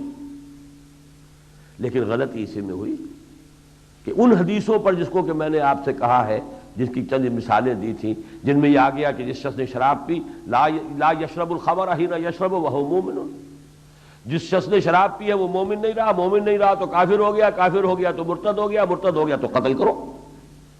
اس کا مال بھی تمہارے لیے مباح ہے، اور اس کی بیوی بھی اب تمہاری لونڈی بن سکتی ہے۔ ذرا سی غلطی، انتہائی تقوی، انتہائی نیکی، انتہائی عبادت گزاری، انتہائی سمجھیے کہ دینداری، لیکن فکری اور جو غلطی جو ہے نظریاتی، تھوڑی سی غلطی ہے، اس میں تشدد کہہ لیں، انتہا پسندی کہہ لیں، لیکن نتیجہ تو یہاں تک نکل رہا ہے کہ جب اس نے گناہ کبیرہ کیا، گناہ کبیرہ کا مرتکب کافر ہے، مسلمان تھا کافر ہو گیا، اس کا مطلب مرتد ہے تو واجب القتل ہے۔ اس کا مال بھی مباح ہے، آپ لیجئے، وہ اب آپ کے لیے مال غنیمت ہے، اس کی بیوی ہے یا اس کی جو بھی خواتین ہے وہ بھی مباح ہے، وہ تمہارے لیے کنیزوں کی حیثیت سے اب گویا کہ تمہارے لیے مال غنیمت ہے۔ اتنا بڑا فتنہ صرف اس مس انٹرپریٹیشن کی وجہ سے پیدا ہو گیا۔ اس سے آپ کو اصل میں اس اہمیت کا اندازہ ہوگا کہ یہ کیوں اللہ تعالیٰ نے ان دونوں کیٹیگریز کو، کیونکہ قرآن مجید میں یہ دونوں کیٹیگریز اس طور سے بھی بیان ہوئی کہ دونوں کو ایمان کہا گیا۔ دو مثالیں میں دے چکا ہوں، دونوں ہی ایمان ہے ایک درجے میں۔ اس کو میں نے تقسیم کیا ہے قانون ایمانی، قانون حقیقی، ایمان قانونی، ایمان حقیقی، ایک قانونی ایمان، ایک حقیقی ایمان۔ لیکن قرآن میں تو یہ الفاظ نہیں ہے نا، یہ تو میری تعبیر ہے، یہ تو میری توضیح ہے، تشریح ہے، اضافہ ہے۔ قرآن تو کہہ رہا ہے یا ایھا الذین آمنوا آمنوا باللہ ورسولہ، اے اہل ایمان، ایمان لاؤ اللہ پر، اس کے رسول پر۔ کیا مانے؟ اہل ایمان ہیں، ایمان کے دعوے دار ہیں، اب کیا ایمان لائے؟ اور مان تو لیا انہوں نے، اللہ کو مان لیا، رسول کو مان لیا، قیامت کو مان لیا، آخرت کو مان لیا، کتاب کو مان لیا۔ یا ایھا الذین آمنوا آمنوا باللہ ورسولہ والکتاب الذی نزل علی رسولہ والکتاب الذی انزل من قبل۔ اسی طرح میں نے دوسری آیت آپ کو سنا دی، لیس علی الذین آمنوا وعملوا الصالحات جناح فیما تعبوا اذا ما اتقوا وآمنوا وعملوا الصالحات ثم اتقوا وآمنوا ثم اتقوا واحسنوا واللہ یحب المحسنین۔ یہ ایمان دو کیسے ہو گئے؟ پہلے تقویٰ تھا، ایمان لائے، عمل صالح کیا، پھر اور تقویٰ بڑھا اور ایمان لائے، پھر اور تقویٰ بڑھا، پھر احسان کے درجے پر فائز ہو گئے۔ تین مرحلے بیان کیے، لیکن پہلے دونوں مرحلوں میں لفظ مشترک آ رہا ہے ایمان۔ صرف ایک آیت ہے پورے قرآن میں، اور اس آیت سورہ حجرات کی ہے، جہاں اس پہلے ایمان کو اسلام سے تعبیر کر دیا۔ قالت الاعراب آمنا قل لم تؤمنوا ولکن قولوا اسلمنا ولما يدخل الایمان فی قلوبکم۔ یہ بدو کہہ رہے ہیں کہ ہم ایمان لے آئے، اے نبی ان سے کہہ دیجئے کہ تم ایمان ہرگز نہیں لائے ہو، یہ کہہ سکتے ہو کہ ہم اسلام لے آئے، ہم مسلمان ہو گئے، ہم نے اطاعت قبول کر لی، ابھی تک ایمان تمہارے دلوں میں تو داخل تک نہیں ہوا۔ لیکن یہ کہ قرآن کی تو ایک آیت ہوئی، دوسری آیتوں میں ایمان ایمان دو الفاظ بھی آ رہے ہیں، اور پھر اسلام کا وہ مقام بھی آ رہا ہے کہ حضرت ابراہیم بھی دعا کر رہے ہیں ربنا وجعلنا مسلمین لک۔ تو اس تمام مسئلے کو کلیئر کر دینا، بالکل دودھ کا دودھ، پانی کا پانی، اس کو علیحدہ کیٹیگریز کی شکل میں بیان کر دینا، یہ ہے اس حدیث کا اصل میں اہمیت کا معاملہ، اور اسی لیے یہ ام السنہ ہے، اور اسی لیے میں نے جیسا کہ عرض کیا امام ابو حنیفہ کی شرف نگاہی کا معاملہ یہ ہے کہ انہوں نے الفقہ الاکبر جس کو کہا ہے، سب سے بڑا تفقہ جو ہے دین کا، سب سے اہم پہلو وہ یہی ہے کہ اس مسئلے کو واضح کر دیا جائے۔ گناہ کبیرہ کا مرتکب بھی کافر نہیں ہے، مسلمان ہی رہے گا۔ ہاں منکر ہے کسی شے کا جو دین کی بنیادی چیزوں میں سے ہے، ضروریات دینی کا منکر کافر ہو جائے گا۔ کہے میں نماز مانتا ہی نہیں، اب گیا، اب یہ ارتداد ہے۔ میں روزے کو مانتا ہی نہیں، اب یہ ارتداد ہوگا۔ لیکن یہ ماننا نہ ماننا تو اس کا اپنا قول ہوگا نا۔ عمل یہ روزہ نہیں رکھ رہا، یہ بس ایک طرح کی کوتاہی ہے، اس پہ جو بھی تعزیر ہو، مختلف ائمہ کے نزدیک سزا دے، تعزیر ہو۔ نماز نہیں پڑھ رہا ہے، تعزیراً اس کو ساتھ جو معاملہ کیا جائے۔ مسلمان وہ رہتا ہے، یہاں تک کہ زنا کا شخص مرتکب، شادی شدہ، اگر اس کو آپ نے رجم کر کے اس کو ہلاک کیا ہے تب بھی اس کی نماز جنازہ پڑھی جائے گی، مسلمان مانا جائے گا اس کو، اے اللہ اس کا گناہ بخش دے۔ ایک صحابی اور ایک صحابیہ کو حضور نے خود رجم کرایا ہے، لیکن ساتھ ہی یہ الفاظ بھی کہے کہ انہوں نے وہ توبہ کی ہے کیونکہ خود آئے تھے، کوئی گواہی ان پر نہیں تھی، کوئی پروسیکیوشن نہیں تھا، کوئی حد جو ہے کوئی الزام لگا کر ثابت نہیں کیا کسی نے، چار گواہ نہیں تھے، کوئی ایک گواہ بھی نہیں تھا، وہ تو خود آئے ہیں، اے اللہ کے رسول ہم سے یہ خطا ہو گئی ہے، اب ہمیں پاک کر دیجیے اور ہمیں یہ گویا کہ رجم کر دیجیے تاکہ ہم دنیا میں اس گناہ کی سزا بھگت لیں اور آخرت میں اللہ تعالی ہمیں معاف فرمائے۔ تو حضور نے ٹالنے کی بھی کوشش کی ہے۔ غامدیہ خاتون جو تھی انہیں تو اتنا ٹالا ہے، پوچھا کہ تمہیں ہو سکتا ہے کہ حمل رہ گیا ہو؟ عرض کیا جی ہاں حمل تو ہے۔ فرمایا جاؤ پھر، تمہارا قصور ہے جو کچھ ہے، اس ننھی جان کا کیا قصور ہے تمہارے پیٹ میں، جاؤ وضع عمل کے بعد آنا۔ اب امکان تھا کہ اس کے اوپر کوئی کیفیت ایسی طاری ہو جاتی، میں نے کیا حماقت کی، رجم کے لیے چلی گئی تھی، اب بھاگو یہاں سے، جان بچاؤ، کہیں جاؤ۔ وضع عمل کے بعد پھر موجود، حضور وضع عمل ہو چکا ہے، میں حاضر ہوں۔ تو ابھی تو وہ تمہارے اوپر ڈیپینڈنٹ ہے، ابھی وہ کچھ کھا پی نہیں سکتا بچہ، تمہارا دودھ چاہیے اسے، جاؤ دودھ پلاؤ۔ اس کے بعد چلی آ رہی ہے کہ اس کے ہاتھ میں روٹی کا ٹکڑا بھی ہے بچے کے، کہ حضور اب یہ کھانے کے قابل ہو گیا، ٹھیک ہے اب رجم کر دو بھائی اس کو۔ رجم کیا ہے، اور پھر فرمایا ہے، کسی نے کہہ دیا کہ کتنی یہ بے حیا عورت تھی، تو آپ نے ڈانٹا ہے کہ اس نے وہ توبہ کی ہے کہ اگر تمام آبادی مدینے کی جو ہے ان پر تقسیم کر دی جائے تو سب کی نجات کے لیے کافی ہو جائے۔ تو یہ ہے کہ ایک جگہ حد ہے، حد جاری کی جائے گی، وہ اللہ کا قانون ہے، اس میں جو بھی ڈھیل دی جائے وہ الگ بات ہے۔ 22 جب آئے ہیں حضور مجھ سے تو میں نے زنا کیا ہے، مجھے رجم کر دیجیے. آپ صحابہ سے پوچھتے یہ پاگل تو نہیں ہے کہیں، اسے کوئی جنون کا عارضہ تو نہیں ہو گیا؟ لوگوں نے کہا کہ نہیں حضور ٹھیک ٹھاک ہے، یہ تو صاحب عقل ہے، فہم ہے، شعور ہے. اچھا ذرا اس کا منہ سونگو، کہیں شراب تو نہیں پی ہوئی اس نے، کہیں نشے میں تو نہیں کہہ رہا ہے یہ؟ نہیں نشے میں بھی نہیں. سارے طرف. پھر آپ کہتے ہیں بھائی شاید ہو سکتا ہے کہ تم نے صرف بس یعنی ابتدائی ہی کوئی مرحلے ہوئے ہو، کوئی ہم آغوشی ہوئی ہو، صرف بوس و کنار ہوا ہو اور بالفعل زنا کا عمل نہ کیا ہو. نہیں نہیں حضور میں نے تو زنا کیا. جب ہر طرف سے اب اس کو حضور نے جو بھی ہو سکتی تھی رعایتیں، جو بھی دروازے ہو سکتے تھے اسکیپ کے، وہ سارے آپ نے کھول دیے ایک ایک کر کے. جب ہر طرف سے اس نے کہا نہیں تو پھر کہا جاؤ کر دو اس کو، رجم کرو، رجم کیا. تو یہ معاملہ ہے اصل میں کہ الفقہ الاکبر جو ہے وہ در حقیقت ان اہم ترین یہ جزیات جو ہے وضو کے نواقض اور وضو کے معاملات اور یہ ہاتھ جو ہے وہ کہاں تک دھونا ہے اور کہاں تک نہیں دھونا ہے یہ بھی ہے، لیکن یہ ہے اصل شے جس کے اوپر کے ریاست کا معاملہ ہے، لوگوں کا، قانون کا، دستور کا دار و مدار ہوگا. باقی غایت مغیہ میں شامل ہے کہ نہیں ہے یہ بحثیں ہمارے یہاں بڑی لمبی لمبی کہ تم اپنے ہاتھ دھو کوہنیوں تک. اب تک جو ہے غایت کوہنی ہوئی تو یہ غایت مغیہ میں داخل ہے کہ نہیں؟ آیا اس کو بھی دھونا لازم ہے؟ یا جب کوہنیوں تک کہا ہے تو کوہنی اگر وہ رہ جائے خشک تو وضو ہو جائے گا کہ نہیں ہو جائے گا؟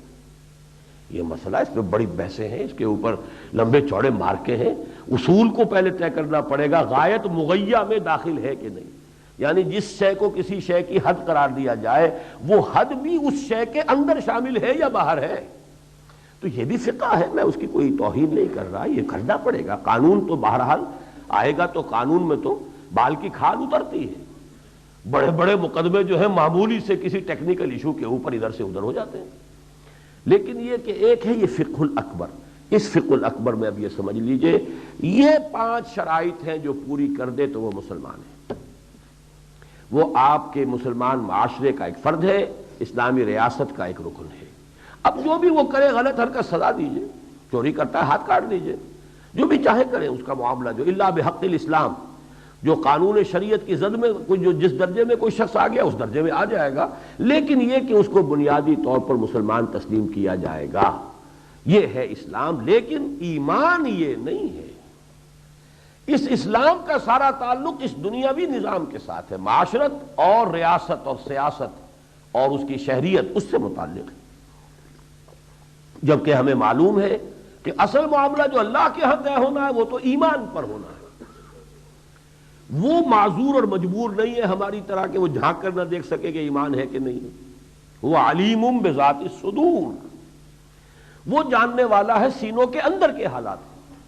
وہاں ڈیسائیڈ یہ نہیں ہوگا یہ شخص دنیا میں مسلمان سمجھا جاتا تھا تو بس ٹھیک ہے جنت میں بھیج دو اس کو. وہاں تو ہوگا اس میں ایمان تھا کہ نہیں. پھر ایمان کے ساتھ عمل صالح تلے ہی گے اعمال تب جب کہ ایمان ہو، ورنہ تول ہی نہیں ہے. لا نقیم لہم یوم القیامت وزنا، ایمان ہی نہیں ہے تو اعمال کون سے تلیں گے؟ ایمان کے بغیر تہجد گزار ہو کوئی شخص تو تہجد میں کیا وزن ہے اگر ایمان ہی نہیں ہے؟ انبار ہو تہجدوں کے اور انبار ہو اور عبادتوں کے، ایمان بھی ہے کہ نہیں پہلے تو یہ دیکھو. ایمان ہے تو اب اس کے عمل تولے جائیں گے. نیکیاں زیادہ ہیں یا بدیاں زیادہ ہیں؟ بدیاں زیادہ ہیں تو بھائی جہنم میں تو جائے گا، البتہ اپنے گناہوں کی بقدر سزا پا کر پھر جہنم سے نکال کر اس ایمان کی بنیاد پر کہ جو اس کے دل میں تھا جنت میں داخل کر دیا. اور اگر پہلے ہی سے جو نیکیوں کا پلڑا بھاری ہے تو سیدھا جنت میں جائے گا. لیکن یہ سارا معاملہ ایمان کی بنیاد پر ہے. وہ ایمان اگر ہے حقیقتاً تو پھر یہ کہ انسان کو فوری طور پر یا بالآخر جنت جو ہے وہ مل جائے گی. ایمان نہیں ہے تو اور چاہے کچھ بھی ہو دنیا میں وہ مسلمانوں کا بڑا عظیم قائد بنا پھرتا ہو، بڑا رہنما بنا پھرتا ہو، بہت بڑا مرشد بنا پھرتا ہو، بہت بڑا معلم اور عالم اور مفسر اور فقیہ اور محدث بنا پھرتا ہو، جو بھی ہو، اگر وہ ایمان نہیں ہے تو قیامت میں اس کے لیے کچھ نہیں. یہ ہے وہ ایمان. اب پوچھا کہ ایمان کسے کہتے ہیں؟ اس کا جواب ہے کہ تم یقین رکھو اللہ پر. ان تؤمن باللہ وملائکتہ وکتبہ ورسلہ والیوم الآخر، اللہ پر ایمان اس کے فرشتوں پر ایمان، اس کی کتابوں پر ایمان، اس کے رسولوں پر ایمان، اور یوم آخر پر جزا و سزا کے فیصلے ہوں گے، وزن اعمال ہوگا، بعث بعد الموت ہوگا، اس پر ایمان، والقدر تؤمن بالقدر خیرہ و شرہ، اور تقدیر پر ایمان۔ یہ تقدیر پر ایمان، ویسے ایک بات تو یہ نوٹ کر لیجئے، الحمدللہ ہم نے تنظیم اسلامی کے لیے جو نظام العمل بنایا ہے، اس کی ایک تو ہے تفاصیل، قواعد و ضوابط، وہ تو علیحدہ کتابچہ ہے۔ ایک یہ کہ ہم نے عقائد کو بھی شامل کیا ہے تنظیم کے بنیادی ڈھانچے کے اندر۔ اس میں ہم نے جماعت اسلامی کے دستور سے ایک اعتبار سے تو ہم نے مماثلت قائم کی ہے کہ جہاں تک کلمہ لا الہ الا اللہ محمد الرسول اللہ کے مفاہیم جماعت اسلامی میں مولانا مودودی نے کبھی اپنے دستور میں شامل کیے تھے، ہم نے ان میں بعض چیزوں کا اضافہ کر کے زیادہ اکثر و بیشتر وہیں سے وہ چیزیں لی ہیں، اس لیے کہ بہت عمدہ تعبیر ہے۔ علم جو ہے اور جو بھی حقائق ہیں وہ تو کسی کی میراث نہیں ہے، اور اس سے الحکمت ضالۃ المومن هو احق بها حیث وجدها، وہ ہم نے وہاں سے لی ہے، البتہ اضافہ کیا ہے کچھ چیزوں کا۔ یہ بہت قابل مطالعہ چیزیں ہیں، اور یہ تنظیم کے تمام رفقا کو تو پڑھنی ہی چاہیے، لازماً ازبر ہونی چاہیے۔ باقی دوسرے حضرات بھی جو تنظیم کو سمجھنا چاہیں اس کا ضرور مطالعہ کریں۔ اس کے بعد جماعت کے دستور میں ایمانیات کا کہیں تعلق نہیں، اس لیے کلمہ شہادت میں تو اللہ کا کیا حق ہے، اللہ کے رسول کا کیا حق ہے، دو ہی کا آئے گا، لا الہ الا اللہ محمد رسول اللہ۔ لہذا اگرچہ اس کا کوئی امکان نہیں ہے کہ کوئی منکر آخرت جماعت اسلامی کا رکن بن سکے، لیکن دستور اس کا راستہ نہیں روکتا، دستور میں کہیں ہے ہی نہیں، دستور میں وہ شرائط کے طور پر ہے ہی نہیں کہیں۔ ہم نے اسی لیے وہ تمام ایمانیات کو شامل کیا ہے۔ اللہ پر ایمان کا مطلب کیا ہے، ملائکہ پر ایمان کا مطلب کیا ہے، اسی طریقے سے کتابوں پر ایمان کا مطلب کیا ہے، رسولوں پر ایمان کا مطلب کیا ہے، اس کو ہم نے پوری وضاحت سے اور مختصر ترین الفاظ میں وہ تعارف تنظیم اسلامی نامی کتابچے میں یہ چیزیں موجود ہیں۔ اور اس کے بعد یہ جو ہے مسئلہ، کیونکہ بہرحال یہ تو تمام مسلمانوں کو چیزیں معلوم ہیں ہی، لیکن یہ تقدیر سے مراد کیا ہے، اس کو بھی میں سمجھتا ہوں کہ الحمدللہ ایک خاص وقت ہوتا ہے جس میں کوئی اللہ تعالیٰ کی طرف سے انشراح عطا ہو جاتا ہے، آمد ہوتی ہے، تو نہایت خوبصورتی کے ساتھ، بہت مشکل مسئلہ ہے یہ جہاں تک تعلق ہے اس کا تقدیر کے مسئلے کا، اسی لیے اس پر بحث کرنے سے روکا گیا ہے، سختی سے منع کیا ہے، اس لیے کہ جب بھی بحث کریں گے الجھ جائے گا، سمجھنا چاہے تو سمجھ میں آ جاتا ہے، بحث کریں گے الجھ جائے گا۔ وہ جو ایک شعر ہے اللہ تعالیٰ کی ذات کے بارے میں، تو دل میں تو آتا ہے سمجھ میں نہیں آتا، بس جان گیا میں تیری پہچان یہی ہے۔ اللہ کی پہچان سمجھ میں نہیں آ سکتا، وہ دل میں آتا، تو دل میں تو آتا ہے سمجھ میں نہیں آتا، بس جان گیا میں تیری پہچان ہی یہی، یہ تیری پہچان یہی ہے۔ تو اسی طریقے سے تقدیر کا مسئلہ ہے، دل میں آ جائے گا، بات سمجھ میں آ جائے گی، لیکن بیان میں نہیں آئے گی، بیان کریں گے کہیں نہ کہیں الجھاؤ پڑ جائے گا۔ لیکن الحمدللہ کہ اس جگہ پر اس مسئلے کو ہم نے بیان میں بھی سادہ ترین الفاظ میں سامنے رکھ دیا ہے، اور وہ کیا ہے؟ ایمان بالقدر اصل میں اللہ کی دو صفات پر یقین کا نام ہے۔ ایک صفت یہ ہے اللہ علیم ہے بکل شیء، جو چیز کل ہونی ہے وہ مجھے تو نہیں معلوم، اللہ کے علم میں ہے۔ اللہ کا علم غلط نہیں ہو سکتا، جو کچھ میں کل کروں گا وہ اللہ کو آج ہی معلوم ہے، لیکن کیا میں مجبور ہوں کہ وہ کام کروں؟ یہ اس کا لازمی تقاضا نہیں ہے۔ پری نالج ایک علیحدہ شے ہے، پری ڈٹرمینیشن علیحدہ شے ہے۔ Pre knowledge doesn't necessitate pre determination. Pre determination یہ کہ جبر ہے پہلے سے کہ آپ نے کل یہ کرنا ہے، آپ مجبور ہیں کہ کریں، یہ اور شے ہے۔ یہ تو اگر آپ جبر یہ مان لیا تو پھر تو دین کا سارا معاملہ ہی ختم ہے، پھر جزا کس بات کی، سزا کس بات کی۔ لیکن پری نالج کل آپ یہ کریں گے یہ اللہ کو معلوم ہے۔ جیسے ہم اندازہ کر لیتے ہیں بچہ بیٹھا ہوا ہے اور اس کے سامنے آپ نے ادھر سے ذرا گیند لا کے رکھ دی، آپ کو معلوم ہے جائے گا ادھر، کدھر جائے گا، اور لیکن کیا آپ کے حکم کی وجہ سے وہ ادھر جا رہا ہے اپنی آزاد مرضی سے، لیکن آپ کو اندازہ ہو گیا تھا کہ یہ اس کا ایٹیچیوڈ ہوگا۔ ہمارا اندازہ غلط بھی ہو سکتا ہے بچے کا اس وقت دھیان کسی اور ہی طرف ہو، وہ نہ ہی متوجہ ہو اس گیند کی طرف، لیکن اللہ کا علم غلط نہیں ہو سکتا، بس یہ فرق ہے۔ تو ایک تو اللہ کے علم پر کامل یقین، یہ ہے اصل میں کہ جو ضروری ہے کہ جو شے ہونے والی ہے اللہ کے علم میں موجود ہے، فی کتاب، ایک کتاب، اور کتاب سے مراد علم خداوندی۔ دوسرا اللہ کی قدرت، اللہ ہر شے پر قدیر ہے۔ کیا معنی؟ میں اس کو اٹھا رہا ہوں، اگر اللہ کا یہ ارادہ ہو کہ میں نہ اٹھا سکوں پھر بھی میں اٹھا لوں تو اللہ تو پھر عاجز ہو گیا۔ اللہ ہر شے پر قادر، گویا کہ کوئی شے اس کائنات میں وجود میں نہیں آ سکتی، کوئی شے حرکت میں نہیں آ سکتی جب تک کہ اذن رب نہ ہو، وداؤٹ ہز پرمیشن۔ بس یہاں پر فرق کرنا پڑے گا، پرمیشن اور ہے اور رضا اور ہے، پلیزر اور ہے۔ اللہ کی اجازت کے بغیر آپ چوری نہیں کر سکتے، لیکن اللہ آپ کے اس چوری کرنے پر راضی نہیں ہے۔ زمین و آسمان کا فرق ہوگا۔ تو پری ڈیٹرمینیشن اور پری نالج اس کو علیحدہ کر لیجئے، اور پرمیشن اور پلیزر کو علیحدہ کر لیجئے۔ میں تو اس کی بڑی سادہ مثال بچپن کی ہے، بچپن تو خیر اس کو بالکل بچپن بھی نہیں کہا جا سکتا، ہائی اسکول کے زمانے کی ہے۔ کچھ سینما فلم بینی کی لت پڑ گئی تھی اس زمانے میں، خوب دیکھتے تھے۔ اب وہ والدہ سے اجازت لے رہے ہیں کہ آپ اجازت دیجئے، نہیں دے رہی، نہیں دے رہی، نہیں دے رہی، لگے ہوئے ہیں۔ آگے کہتے اچھا دفع ہو جاؤ، جاؤ۔ ہم نے کہا بس مل گئی اجازت۔ جب کہہ دیا دفع ہو جاؤ، جاؤ، جب میری بات ماننی نہیں ہوتی تو مجھ سے پوچھتے کیوں؟ جاؤ، اجازت ہو گئی، اب یہ اجازت ہے۔ اسی طرح سے ہے، اللہ کی اجازت کے بغیر تو پکا بھی جنبش نہیں کھائے گا، لیکن اللہ کی مرضی کچھ اور ہے، رضا کسی اور شے میں۔ ان دو، اللہ کی قدرت کا یقین، اللہ کے علم کا یقین، ان دونوں کو جمع کر لیجئے۔ وہ کوئی شے ہمیں نہیں مل سکتی جب تک کہ اللہ نہ چاہے، کوئی شے ہم کر نہیں سکتے جب تک اللہ نہ چاہے، کوئی ہمیں غضب نہیں پہنچا سکتا جب تک اللہ نہ چاہے، کوئی ہمیں نفع نہیں پہنچا سکتا جب تک اللہ نہ چاہے۔ اس کے یہ معنی نہیں ہے کہ وہ کچھ نہیں کر رہا، اس نے تو پتھر مارا ہے مجھے، لیکن مجھے پتھر نہیں لگ سکتا تھا اگر اللہ نہ چاہتا۔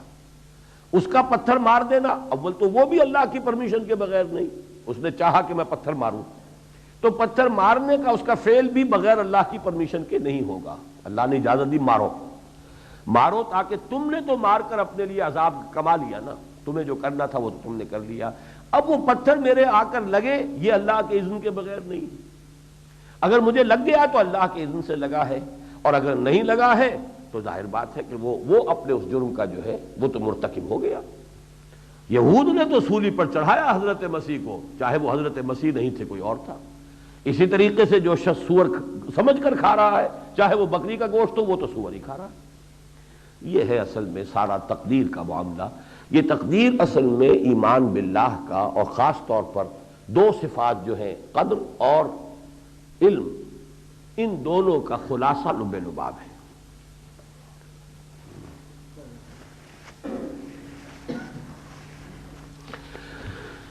اچھا، اب یہ تو پہلا حصہ جو ہے، میں سمجھتا ہوں کہ اس پر اب ہمیں ختم کرنی چاہیے بات، کہ اس حدیث کا پہلا حصہ جس کی اصل اہمیت ہے یہ ہے الفقہ الاکبر۔ اسلام کو علیحدہ ذہن میں رکھیے، ایمان کو علیحدہ رکھیے۔ آخرت کا سارا معاملہ ایمان سے متعلق ہے، اسلام سے متعلق نہیں۔ ایمان حقیقی ہوگا تو اسلام خود بخود ہی آ جائے گا، وہ تو ہے ہی اس کے تابع، لیکن دنیا کا معاملہ سارا کا سارا اسلام پر ہے، ایمان پر نہیں۔ اب آئیے فاخبرنی عن الاحسان۔ اب سوال تیسرا یہ تھا، اور یہ دوسرا حصہ تھا جو مضامین کے اعتبار سے میں نے اس کو کیا، وہ یہ احسان کیا ہے۔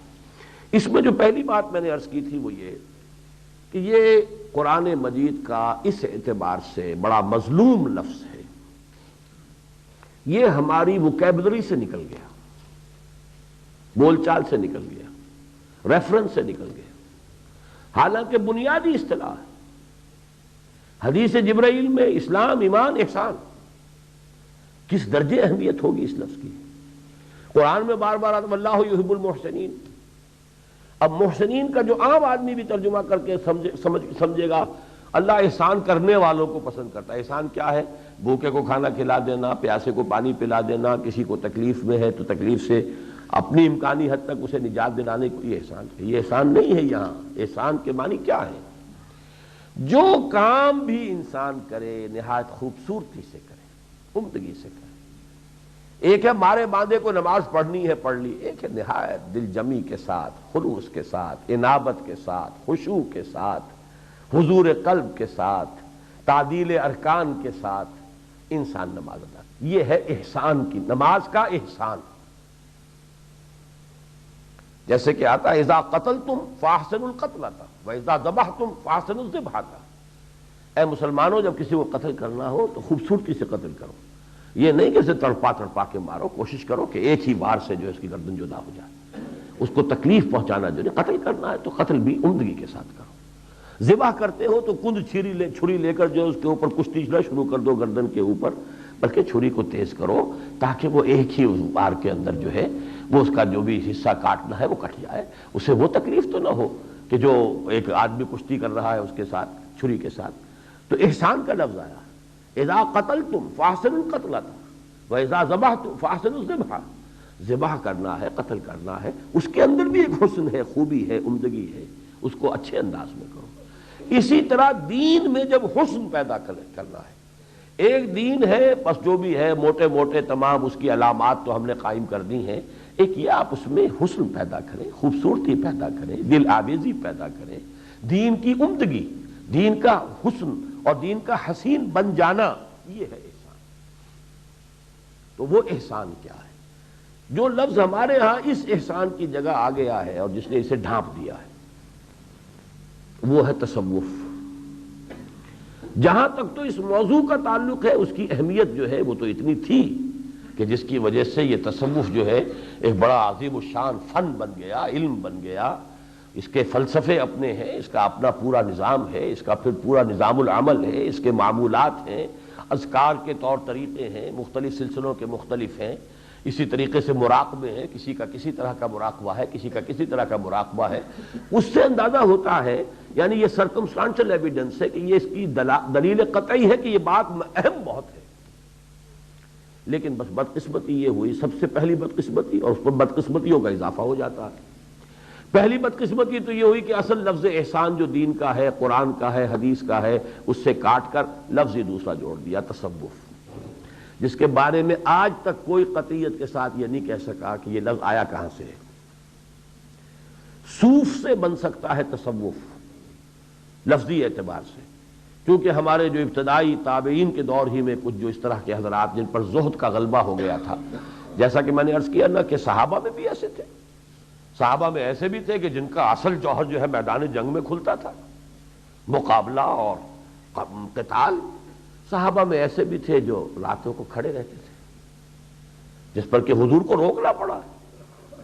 ایک ہے عمرو بن العاص، وہ میدان کے آدمی ہے، جنگ کے آدمی ہے، سیاست کے آدمی ہے، اور یوں سمجھیے کہ جس کو آج کل آپ کہتے ہیں کہ جو تدبر ہے سیاست کا، سیاست دانی ہے، ڈپلومیسی ہے، ڈپلومیسی اچھے سینس میں، برے سینس میں نہیں، وہ اس طرح کے آدمی ہیں۔ ان کے بیٹے ہیں عبداللہ ابن عمرو بن العاص، وہ زاہد انتہائی درجے کے، ہر روز روزہ ہے، پوری رات کھڑے ہیں۔ تو حضور نے ڈانٹا انہیں، یا عبداللہ اولم اخبر انک تقوم اللیل وتصوم النہار، اے عبداللہ مجھے یہ خبر دی گئی ہے کہ تم ساری رات عبادت کرتے ہو، ہر روز روزہ رکھتے ہو۔ عرض کیا بلا یا رسول اللہ، کیا کریں، کیسے چھپائیں؟ ہاں حضور صحیح ہے، آپ کو جو اطلاع آئی ہے وہ غلط نہیں، لا تفعل، مت کرو ایسا، روکنا پڑا ہے۔ فَإِنَّ لِنَفْسِكَ عَلَيْكَ حَقًّا وَإِنَّ لِزَوْجِكَ عَلَيْكَ حَقًّا وَإِنَّ لِزَوْرِكَ عَلَيْكَ حَقًّا، تمہارے اپنے نفس کا بھی تم پر حق ہے، تمہاری بیوی کا بھی تم پر حق ہے، تمہارے ملنے والوں کے، دوستوں کے، آنے والوں کے بھی تم پر حقوق ہیں، یہ تم نے کیا کیا؟ راتوں رات بھر کھڑے ہو۔ اب یہ ہے کہ ہر ایک کا مزاج تھا، ایک کہاں باپ کا مزاج اور کہاں بیٹے کا مزاج، زمین و آسمان کا فرق۔ تو صحابہ میں سے بھی پھر تابعین کے دور میں جن پر یہ زہد اور للہیت کا کافی غلبہ ہوا، تو وہ ان میں یہ رنگ آ گیا تھا، اور وہ لوگ جو ہے اپنے جسم کو تکلیف دینے کے لیے اونی کپڑے پہنتے تھے۔ ریشم تو ویسے ہی حرام ہے، نرم و نازک کپڑا ریشم مرد کے لیے حرام ہے، لیکن یہ کہ اور دوسرے کپڑے بھی وہ پہننے کی بجائے اونی کپڑے، تاکہ جسم کے اندر چبھتے رہیں اور تکلیف دیتے رہیں، تو اس لیے ان کو صوف سے صوفی بنا دیا اور تصوف اس سے بن گیا۔ ایک رائے یہ ہے۔ ایک لوگ کہنا چاہتے ہیں کہ صفا سے بنا ہے، صفا سے کسی بھی اشتقاق کے اصول سے لفظ تصوف بنتا نہیں، یعنی صفائے قلب، صفائے نفس اس سے بنتا ہی نہیں، تو تصفیہ بنے گا، تصوف تو نہیں بنتا۔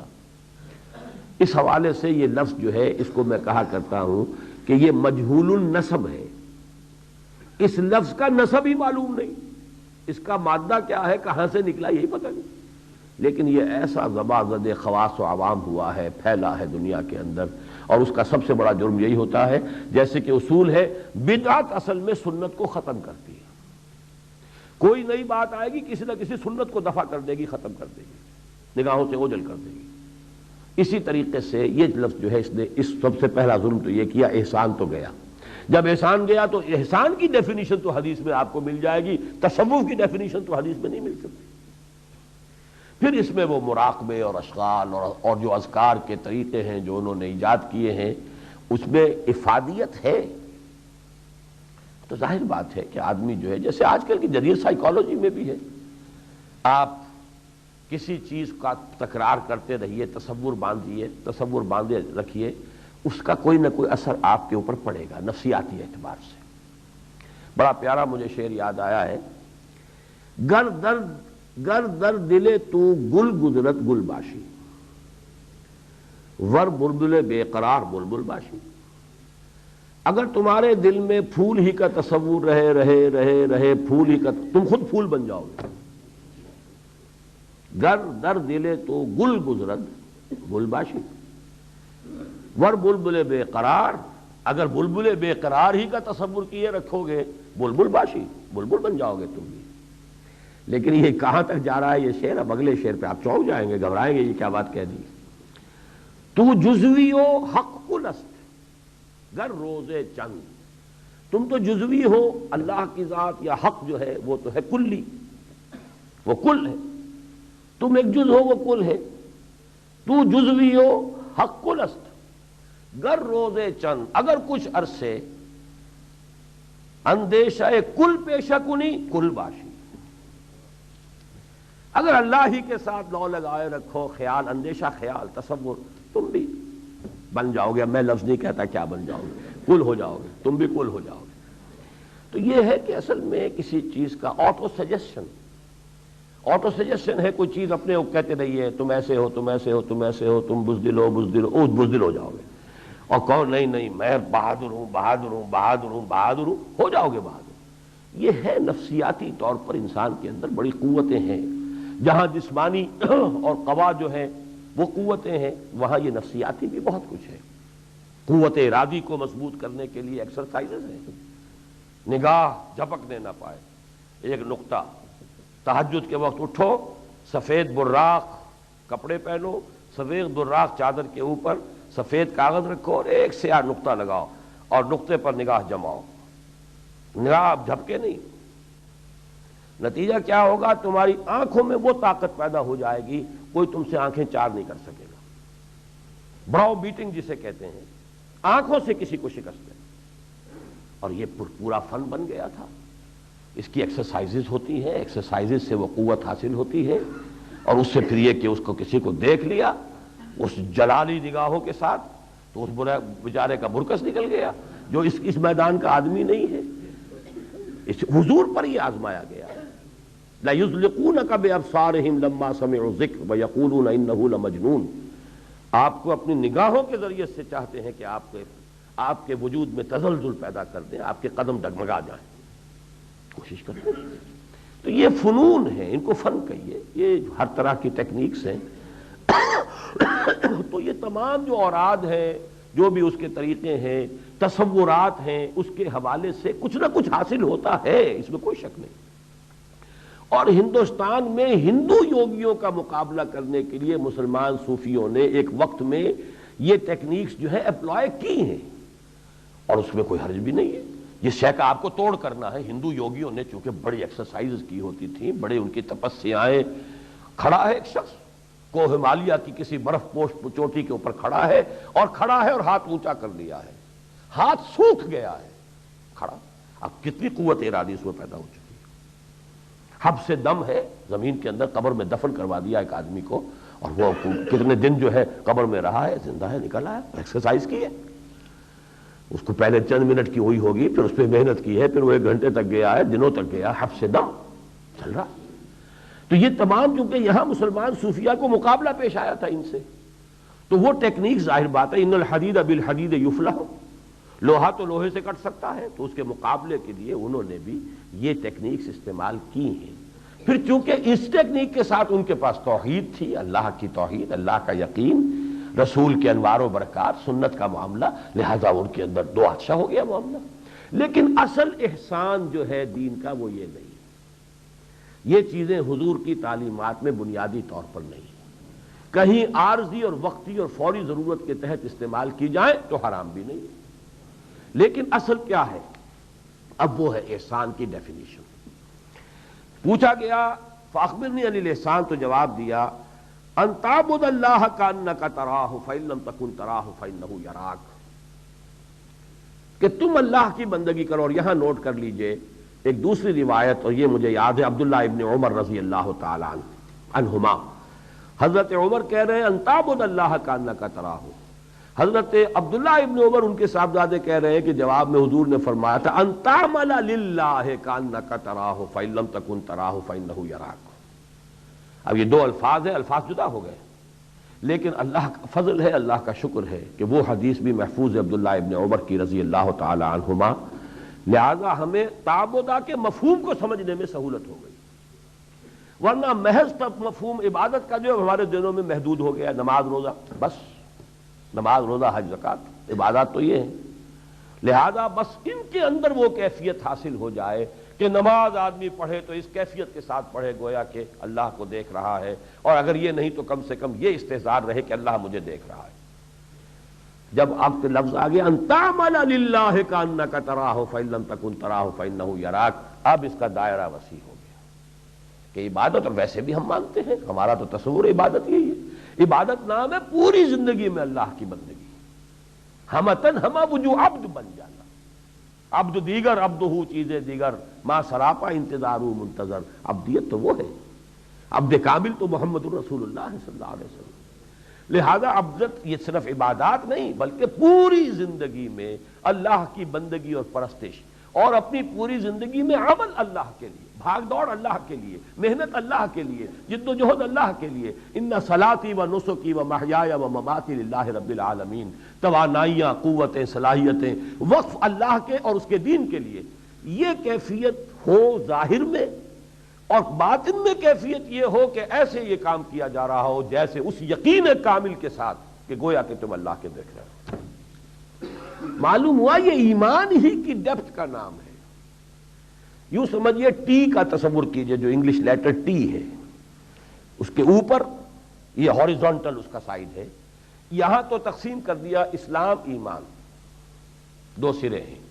اب ایمان کی نیچے جا رہی ہے گہری جڑ، ایمان کی گہرائی، go deeper and deeper and deeper and still deeper, یہاں تک کہ وہ ایمان اور یقین اس درجے کو پہنچ جائے جیسے کہ تم کسی شے کو آنکھ سے دیکھتے ہو تو یقین ہوتا ہے، ایسے ہی اللہ کی ہستی پر یقین ہو جائے۔ یہ ناممکن نہیں ہے، اس کا تو صحابہ کا دعویٰ بھی ہے۔ ایک صحابی سے حضور نے صبح کے وقت، چونکہ آپ کے معمولات میں شامل تھا یہ کہ فجر کی نماز کے بعد تھوڑی دیر تشریف رکھتے تھے اور لوگوں سے گفتگو ہوتی تھی، کیف اصبحت، ایک سوال کیا آپ نے آج صبح کس حال میں کی؟ اب اس نے جو جواب دیا، اصبحت مومنا حقا یا رسول اللہ، ویری انیوژل، اے اللہ کے رسول میں نے ایک سچے مومن کی صبح کی ہے آج۔ تو آپ مسکرائے بھی ہوں گے۔ آپ نے پوچھا لکل شیء صفۃ فما صفۃ ایمانک، ہر چیز کی کوئی صفت ہوتی ہے، علامت ہوتی ہے جس سے وہ چیز پہچانی جاتی ہے۔ تم جو اتنا بڑا دعویٰ کر رہے ہو کہ مومن حق کی میں نے صبح کی ہے، تو اس کی کیا کیفیت بیان کرو۔ تو اب وہ عرض کرتے کانی انظر الی الجنہ وکانی انظر الی النار، اے اللہ کے رسول میں تو گویا کہ جنت کو اپنی آنکھوں سے دیکھ رہا ہوں اور دوزخ کو بھی اپنی آنکھوں سے دیکھ رہا ہوں۔ آپ نے فرمایا ٹھیک ہے، یہ جو ہے یقین کی کیفیت، اکاننا ہے، یہ دیکھ نہیں سکتے، پردہ حجاب جو ہے وہ غیب کا طاری رہے گا، لیکن کان نہ کا طرح یہ یقین کی کیفیت ہو جائے کہ اس درجے تک پہنچ جائے جو تھا کہ یقین تمہیں ہوتا ہے کسی شے کو اپنی آنکھوں سے دیکھے۔ بھائی میری آنکھوں دیکھی بات ہے، تم کیا کہہ رہے ہو، مجھے جھٹلا رہے ہو؟ یہ ہے اصل میں وہ کیفیت۔ تو یہ ایمان ہی کا درجہ ہے، احسان کوئی اور شے نہیں ہے، کوئی اضافی شے نہیں ہے، بلکہ ایک درجے میں کہیے ایک ایمان قانونی ایمان اقرار باللسان، وہ اسلام میں شامل ہو گیا، شہادت اللہ الہ الا اللہ وان محمد رسول اللہ۔ ایک ایمان دل میں داخل ہو گیا، یہ ایمان جو دوسرا درجہ ایمان کا، اور ایک ایمان یہ کہ اس کی جڑیں اتنی گہری ہو گئیں کہ یقین کی اس کیفیت کو پیدا ہو گئیں جس کی تعبیر اقبال نے کی ہے، یقین پیدا کرے ناداں یقین سے ہاتھ آتی ہے وہ درویشی کے جس کے سامنے جھکتی ہے فغفوری۔ وہ یقین جب پیدا ہو جاتا اب احسان ہے۔ اب وہ یقین ہو جب انسان نماز میں کھڑا ہوگا تو کیفیت کچھ اور ہوگی۔ اب وہ نماز ہوگی، صلاۃ جو ہے بندے کی، مومن کی صلاۃ معراج المومن، مومن کی معراج ہے، اس سے اونچا کون سا درجہ ہوگا؟ لیکن یہ کہ وہ پھر پوری زندگی میں ظہور کرے گا۔ تو اصل شے تو ایمان ہی ہے، اور اصل میں اس کے حاصل کرنے کا ذریعہ کیا ہے؟ اب وہ بحث اس سے متعلق ہو جائے گی کہ ایمان کو گہرا کیسے کیا جائے، اس کا ذریعہ کیا ہے، پہلے حاصل کہاں سے کیا جائے، پھر اس کی اور گہرائی کیسے کی جائے۔ تو اس وقت ظاہر بات ہے وقت بھی ختم ہو رہا ہے ہمارے اس پروگرام کا، اس کا ایک ہی سورس ہے، ایمان شعوری کا سورس، وہ جس کے بارے میں سورہ یوسف کے الفاظ ہیں، قل ھذہ سبیلی ادعو الی اللہ علی بصیرۃ انا ومن اتبعنی، کہہ دو اے محمد صلی اللہ علیہ وسلم یہ میرا راستہ ہے، میں اللہ کی طرف بلا رہا ہوں علی وجہ البصیرۃ، نہ صرف میں، میرے ساتھی بھی جو میری پیروی کر رہے ہیں۔ ابو بکر بھی اگر بلا رہا ہے تو ڈیف اینڈ ڈم نہیں ہے، he is not a deaf and dumb and blind follower of mine, وہ بھی جس راستے کی طرف بلا رہا ہے علی وجہ البصیرۃ بلا رہا ہے۔ تو وہ علی وجہ البصیرۃ ایمان اور ہے، بلائنڈ فیتھ بھی ایک ایمان ہے، وہ بھی ایمان ہے، ایمان ہونے کے اعتبار سے مؤثر بھی ہوگا، انسانی شخصیت پر ذاتی اعتبار سے اس کے اثرات مترتب ہو جائیں گے، لیکن ایک معاشرے کو بدلنے کے لیے، ایک انقلاب لانے کے لیے ایمان درکار ہے جو علی وجہ البصیرت ہو، جس کے ساتھ کہ کانشس ایمان، انٹلیکچوئل ایمان، انٹلیکچوئل جو ہے ایلیمنٹ اس کا موجود ہو، علی وجہ البصیرت ایمان ہو، اور اس وجہ بصیرت والے ایمان کی صرف ایک سورس ہے اور وہ قرآن ہے اور کچھ نہیں۔ یہ ہوتے ہیں ایسے بھی معاملات، میں تو بلکہ سوچا کرتا ہوں کہ بہرحال مولانا ظفر علی خان ویسے ایک مجاہد تو تھے، مقرر بڑے یعنی شعلہ بیان تھے، شاعر، ارتجالن شعر کہنے میں وہ انتہا کو پہنچے ہوئے تھے، دیر نہیں لگتی تھی فوراً۔ اور اکبر الہ آبادی نے لوہا مانا ہے، اور اکبر الہ آبادی کے پاس ملنے گئے تھے تو وہ ایک مصرع لے کر گھوم رہے تھے کہ یہ ایک مصرع میں نے کہا ہے، مصرع اچھا ہے، گرا نہیں لگ رہی اس پر۔ وہ کہا کون سا مصرع ہے؟ وہ دیا، چند منٹوں کے اندر پوری غزل، حیران رہ گئے، دنگ رہ گئے۔ وہ جو بولانا اور جولانا، اور یہ جو ایک ان کی نظم ہے بڑی مشہور کہ صلاح الدین نے فصل صلیبی جس سے کاٹی تھی وہ ہنگامے درو، وہ ایک بڑی اہم نظم ہے ان کی، جس میں تمام قافیے نہایت مشکل ہیں، ہنگامے درو لانا اور بو لانا اور جو لانا، ہمارا کیا ہے بھائی، ہم نہ مسٹر ہے نہ مولانا، پکالے پیس کر کچھ جو، تھوڑے سے جو لانا، کچھ ایسا ہے، پکالے پیس کر دو روٹیاں تھوڑے سے جو لانا، ہمارا کیا ہے بھائی، ہم نہ مسٹر ہے نہ مولانا۔ اب وہ اس ایک مصرے کے اوپر اکبر الہ آبادی سے ایک گرا نہیں لگ رہی تھی، اور انہوں نے پوری غزل کہہ کر جو ہے مولانا اور ہنگامے دراؤ لانا۔ تو وہ جو درہاتی اس مہ نو کی، مہ نو، اب دیکھیے جو چاند نیا ہوتا ہے وہ گویا کہ دراتی کا جو ہوتا ہے وہ جو گول وہ ہے، دراتی اس مہ نو کی بہنگامے دراؤ لانا۔ تو واقعہ یہ کہ وہ اس اعتبار سے تو بہت اونچے۔ اور مولانا اسلائی صاحب نے ایک دفعہ کہا تھا کہ میں پنجابی شعراء میں سے اردو پر پوری قدرت رکھنے والا ایک ہی شخص کو مانتا ہوں، اور وہ ہے ظفر علی خان۔ اقبال کو نہیں مانتے تھے وہ، اردو زبان پر، اردو ایک زبان کی حیثیت سے پوری طرح قدرت رکھنے والا وہ صرف ایک شخص ہے اور وہ ظفر علی خان ہے۔ بہرحال میرا اس وقت ذہن جو ادھر گیا ہے وہ ان کے شعر کی طرف ہے، اگرچہ میرے خیال میں وہ اس میدان کے آدمی نہیں تھے، لیکن ہو جاتا ہے کبھی۔ بڑا پیارا شعر کہا ہے، یہ اسلام جو ایمان ہے وہ کہاں سے آئے گا؟ وہ جنس نہیں ایمان جسے لے آئیں دکانیں فلسفہ سے، ڈھونڈے سے ملے گی عاقل کو، عاقل کے لفظ کو نوٹ کیجیے گا، یعنی انٹلیکچوئل ایلیمنٹ جو ہے، ڈھونڈے سے ملے گی عاقل کو یہ قرآن کے سیپاروں میں۔ عقل آپ کی ہو، قرآن پر آپ تدبر کریں، تو ایمان حقیقی حاصل ہوگا۔ ظاہر بات ہے ڈھونڈے سے ملے گی عقل کو یہ قرآن کے سپاروں میں، انٹلیکچوئل ایمان کی سورس سوائے قرآن کے اور کوئی نہیں، اور پھر اس کو بڑھانا ہے بڑھانا ہے بڑھانا ہے، پڑھے جاؤ پڑھے جاؤ پڑھے جاؤ۔ اتل ما اوحی الیک من الکتاب واقم الصلاۃ اتل ما اوحی الیک من کتاب ربک لا مبدل لکلماتہ، پھر تلاوت کرتے رہو، پڑھتے رہو، غور کرتے رہو، تدبر کرو، افلا یتدبرون القرآن، اس سے ہی ایمان گہرا ہوگا۔ ایمان گہرا ہوگا، یقین کی کیفیت میں شدت پیدا ہوگی، ایمان کے منافی عادات اور اطوار اور افعال وہ خود بخود جو ہے پتجھڑ میں جیسے پتے جھڑ جاتے ہیں درختوں پر سے، ایسے جھڑتے چلے جائیں گے۔ یہی عمل تزکیہ ہے، کوئی اور آرٹیفیشل طریقہ تزکیے کا محمد الرسول اللہ صلی اللہ علیہ وسلم سے ثابت نہیں۔ باقی جو اللہ نے دی ہیں عبادات، نماز ہے، روزہ ہے، روزہ بھی تزکیے کی ایک مدد ہے، لیکن یہ سارے اعمال، روزہ ہے، روزہ بھی تزکیے کی ایک مدد ہے، لیکن یہ سارے اعمال کا بھی دار و مدار ایمان پر ہے۔ روزے پر روزے رکھے جائیے، ایمان نہیں ہے، وہ کیفیت حاصل نہیں ہوگی۔ نمازوں کے ڈھیر لگا لیجئے، وہ ایمان کی کیفیت نہیں ہے، یہ رسم بن جائے گی، جس کو شاہ ولی اللہ نے کہا ہے کہ ایک بات عادت بن جانا نماز کا، اس سے بھی نماز کی تاثیر ختم ہو جاتی ہے۔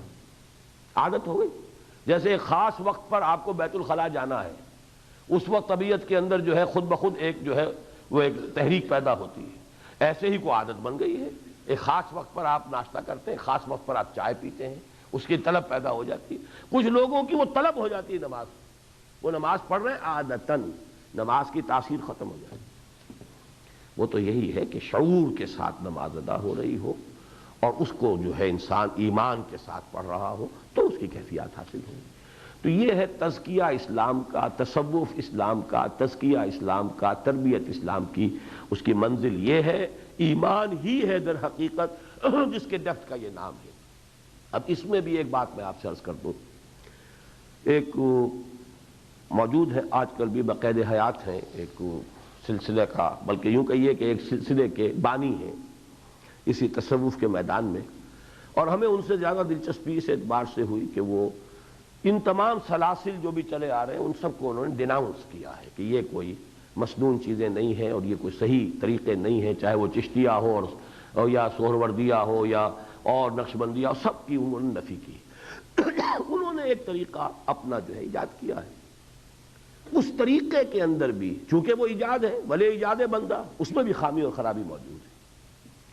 وہ یہ یہاں سے شروع کرتے ہیں کہ تم یہ تصور کرو کہ اللہ تمہیں محبت بھری نگاہ سے دیکھ رہا ہے، اس تصور کو پکاؤ۔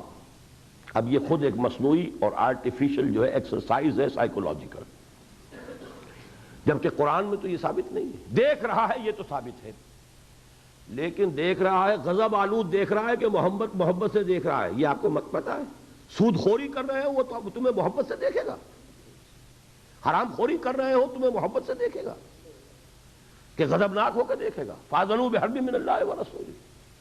اب اگر ان چیزوں سے نکالا نہ جائے، اس پر ایمفیسس نہ ہو، جو شخص آیا اسے کہہ دیا جائے بس تصور کرو کہ اللہ مجھے محبت سے دیکھ رہا ہے، اسے اور کیا چاہیے؟ وہ تو پہنچ گیا معراج پر۔ جب محبوب بندہ محبوب رب بن گیا، اللہ کا محبوب بن گیا، اور اسے کیا چاہیے؟ نہ اسے کچھ چھوڑنا پڑا، نہ اسے کوئی کسی سے لڑنا پڑا، نہ کوئی رشتہ توڑنا پڑا، نہ کہیں اپنے معاش کے اندر کوئی کمی کرنی پڑی، کاروبار کا دھندا جیسا تھا وہ چل رہا ہے، جو بھی ہے لین دین کے اصول دنیا مارکیٹ میں جو بھی ہو رہے ہیں وہ حلال ہیں یا حرام ہیں، ان سب میں آدمی جو ہے ملوث ہے۔ اللہ مجھے محبت سے دیکھ رہا ہے۔ اب اس کا تصور کیے جائیے تو یہ در حقیقت خود تزکیے کی راہ کی سب سے بڑی رکاوٹ بن جائے گا۔ یہ ضرورت کیا ہے اپنی اصلاح کی؟ سٹارٹنگ پوائنٹ یہ ہے کہ اللہ مجھے محبت سے دیکھ رہا ہے۔ تو اصل میں اس میدان میں جہاں بھی ایجاد بندہ کا معاملہ آئے گا فساد پیدا ہو جائے گا۔ ہمارے لیے مسئلہ یہی ہے سلوک محمدی اور سلوک قرآنی۔ میں تصوف کے مقاصد کا انتہائی قائل ہوں، ان لوگوں کو نہایت محروم سمجھتا ہوں کہ جو ان باطنی حقائق اور کیفیات کا کس طرح سے اہمیت نہیں جانتے۔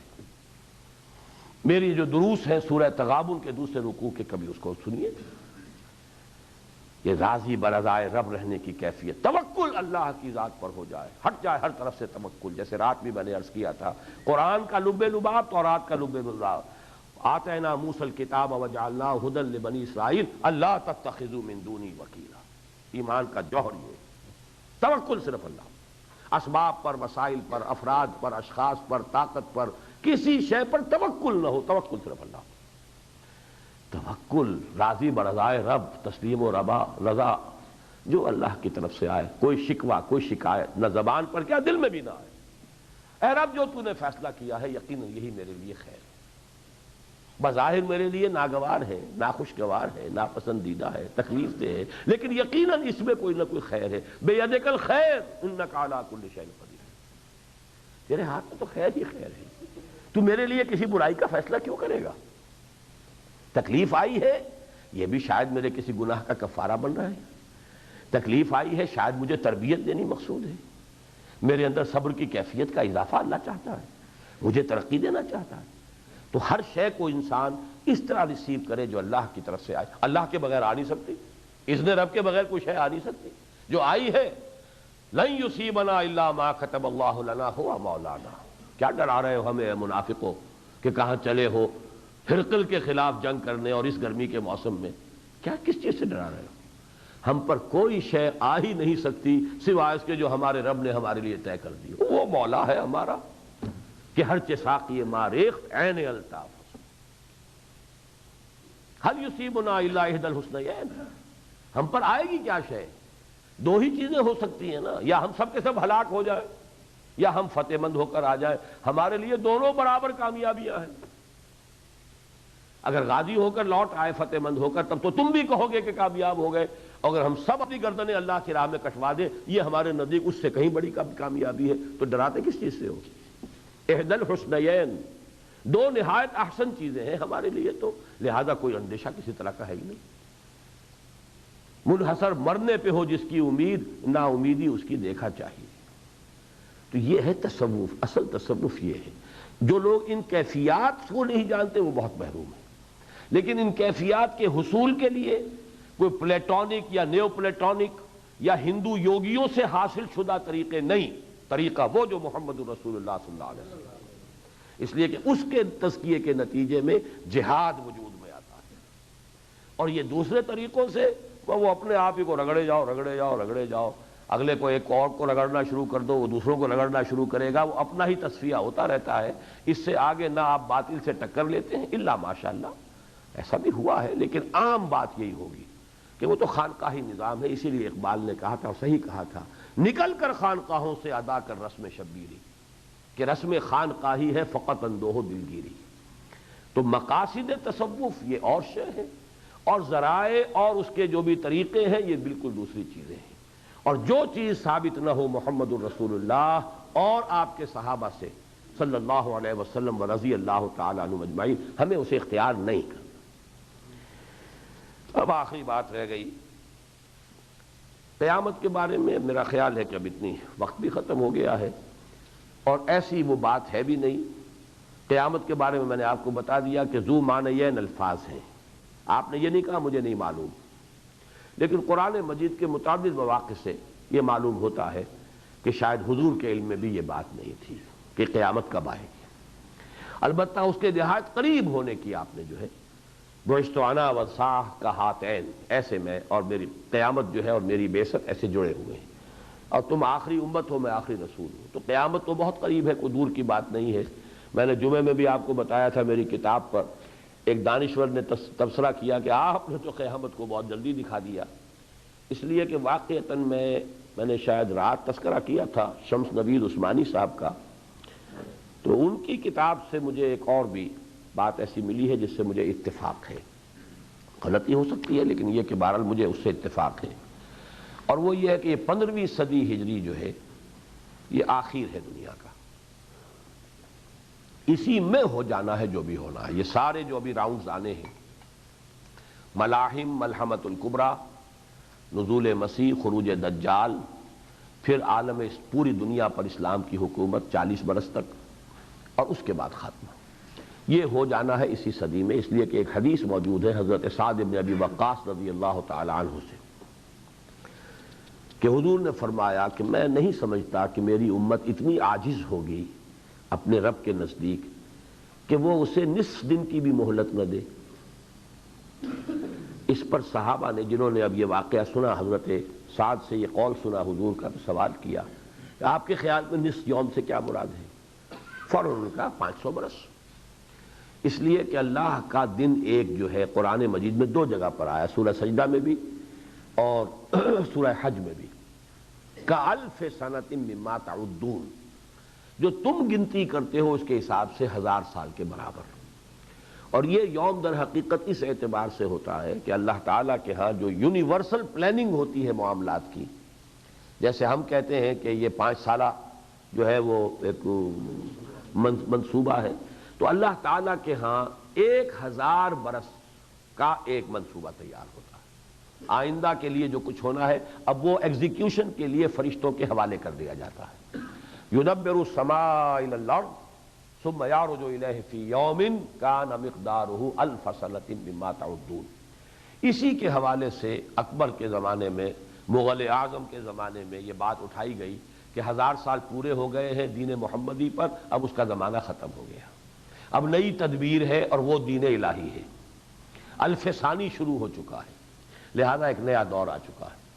بہرحال اس میں ہے کہ 500 برس، تو 1500 برس میرے نزدیک جو ہے اس امت کی عمر ہے۔ سابقہ امت کی 2000 برس ہوئی، لیکن اس کے بھی عین بیچ میں حضرت عزیر علیہ السلام ہے، اس کی جو تجدید ہوئی ہے، گویا کہ ایک تعمیر نو ہوئی ہے اس امت کی، وہ بھی فاصلہ بنے گا وہی 2000، ایک 1000 برس کے 2 سپینز ان کو دیے گئے۔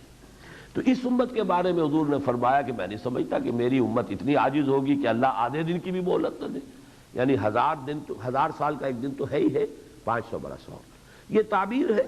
بہرحال مجھے اس سے اتفاق ہے، اس لیے کہ میں ان تمام چیزوں کا اب احادیث کے اندر بہت ہی گہرائی کے ساتھ مطالعہ کر چکا ہوں، جو ایونٹس بتائے گئے ہیں، کتاب الملاحم اور کتاب جو قیامت کی جو اشراط الساعہ، قیامت کی جو علامتیں بتائی گئی ہیں، اس کے اب بالکل نظر آ رہا ہے کہ اب یہ ایک فاسٹ موونگ ڈراما کی حیثیت سے بات جو ہے وہ چل رہی ہے، بڑے تیز ہوگا۔ 2-3 سال کے اندر مڈل ایسٹ کے اندر ایک بہت بڑی بھٹی دہکے گی، اور پھر وہ سارے جو ہیں جس کو آپ کہتے ہیں چین ری ایکشن، وہ واقعات ایک کے بعد دوسرے آنے شروع ہو جائیں گے۔ یہ سامنے کی بات نظر آ رہی ہے، بلکہ میں نے شاید وہ جمعے میں جو کچھ بیان کیا تھا اس میں ایک بات رہ گئی تھی بیان کرنے میں۔ ہمارے ایک ساتھی ہیں جو PIA میں فلائٹ انجینئر ہیں، پچھلے دنوں وہ گئے ہوئے تھے بینکاک، وہاں ٹیلی ویژن پر ایک پکچر دکھائی جا رہی ہے، اور اس پکچر میں بائبل کی کچھ سٹوریز اور واقعات کو بڑے ڈاکومنٹڈ فارم میں دلائل کے ساتھ، ثبوت کے ساتھ پیش کیا گیا ہے۔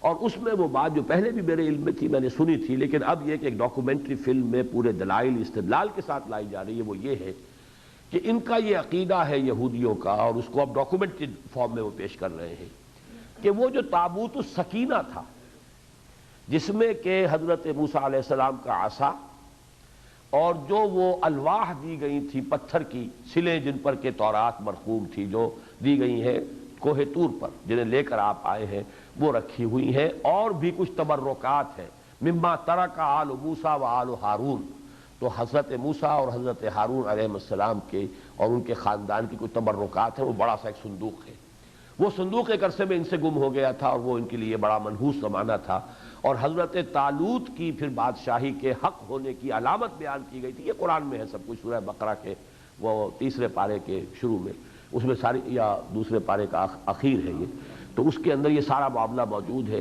کہ وہ تابوت سکینہ جو ہے تمہیں واپس مل جائے گا، وہ مل گیا تھا۔ وہ پھر رہا ہے ہیکل سلیمانی کے اندر، ظاہر بات ہے اس سے زیادہ مقدس شے تو ان کے نزدیک ہو ہی نہیں سکتی تھی، جہاں عصائے موسوی موجود ہو اور تورات کی وہ سلیں موجود ہو، اس کی حفاظت کرتے تھے۔ اور ایک جماعت ان کے ربائز کی، ان کے علماء کی حق موجود تھی، تابوت سکینہ، اس کا جو ڈھایا ہے اس نے نبو کے اندر نہیں ہوئے، جان بچا کر نہیں بھاگے، وہ لوگ وہیں بیٹھے رہے، غالباً کسی تہخانے میں وہ تابوت سکینہ رکھا ہوا تھا، جب ہیکل گرایا ہے تو اسی کے نیچے وہ دب گئے۔ اور اب ایک ٹنل سی بنی ہوئی ہے مسجد اقصیٰ کی بنیادوں کے نیچے، جس میں وہ تابوت سکینہ موجود ہے، اور ان ربائز کی لاشیں بھی موجود ہیں کہ جو اس کے ساتھ ہی دفن ہو گئے تھے اور جان بچانے کے لیے بھاگے نہیں تھے۔ یہ فلم ہے جو دکھائی گئی۔ اب یہ سارا جو ہے کس لیے دکھایا جا رہا ہے؟ اس لیے کہ فضا تیار کی جا رہی ہے، ورلڈ اوپینین، کہ بھئی کیا ہے آخر ان کی بھی تو آخر ان کا مقدس مقام تھا، ہیکل سلیمانی ہے، پرانی چیز تو وہی ہے، یہ مسجد تو بعد میں تعمیر ہوئی ہے، اور اسی لیے وہ اب یروشلم کو بالکل علیحدہ رکھ رہے ہیں۔ تمام پیس نیگوسیشنز میں یروشلم کا تذکرہ نہیں ہوگا، اور یروشلم میں اب جو ہے پوپ کی حکومت کا بھی ایک جو ہے وہ کھل جائے گا سفارت خانہ۔ تو یہ چیزیں بڑی تیزی سے آ رہی ہیں، اور پھر گریٹر اسرائیل ان کے سینے پر لکھا ہوا ہے، اس کے لیے کوئی مسیحا ان کا کھڑا ہوگا، دعویٰ کرے گا میں وہ مسیح جس کی خوشخبری دی گئی تھی، اور اس کو قتل کریں گے پھر وہ اصل مسیح علیہ الصلوۃ والسلام۔ یہ سارے واقعات احادیث میں موجود ہیں۔ بدقسمتی ہماری ہے، ہمیں حدیث کی طرف ویسے توجہ رہی نہیں ہے۔ تعلیم یافتہ تو ہمارے لوگ جو ہے حدیث کی بہت ہی تحقیر کرتے ہیں عام طور پر، چاہے رد نہ کرتے ہو، زبان سے نہ کہتے ہو، اور کیا کریں جب قرآن ہی نہیں پڑھا تو حدیث کیا پڑھیں گے؟ ظاہر بات ہے کہ وہ منطقی بھی اس کا نتیجہ ہے، لیکن یہ مجھے محسوس ہوتا ہے کہ بہت ہی فاسٹ موونگ ڈرامہ ہے۔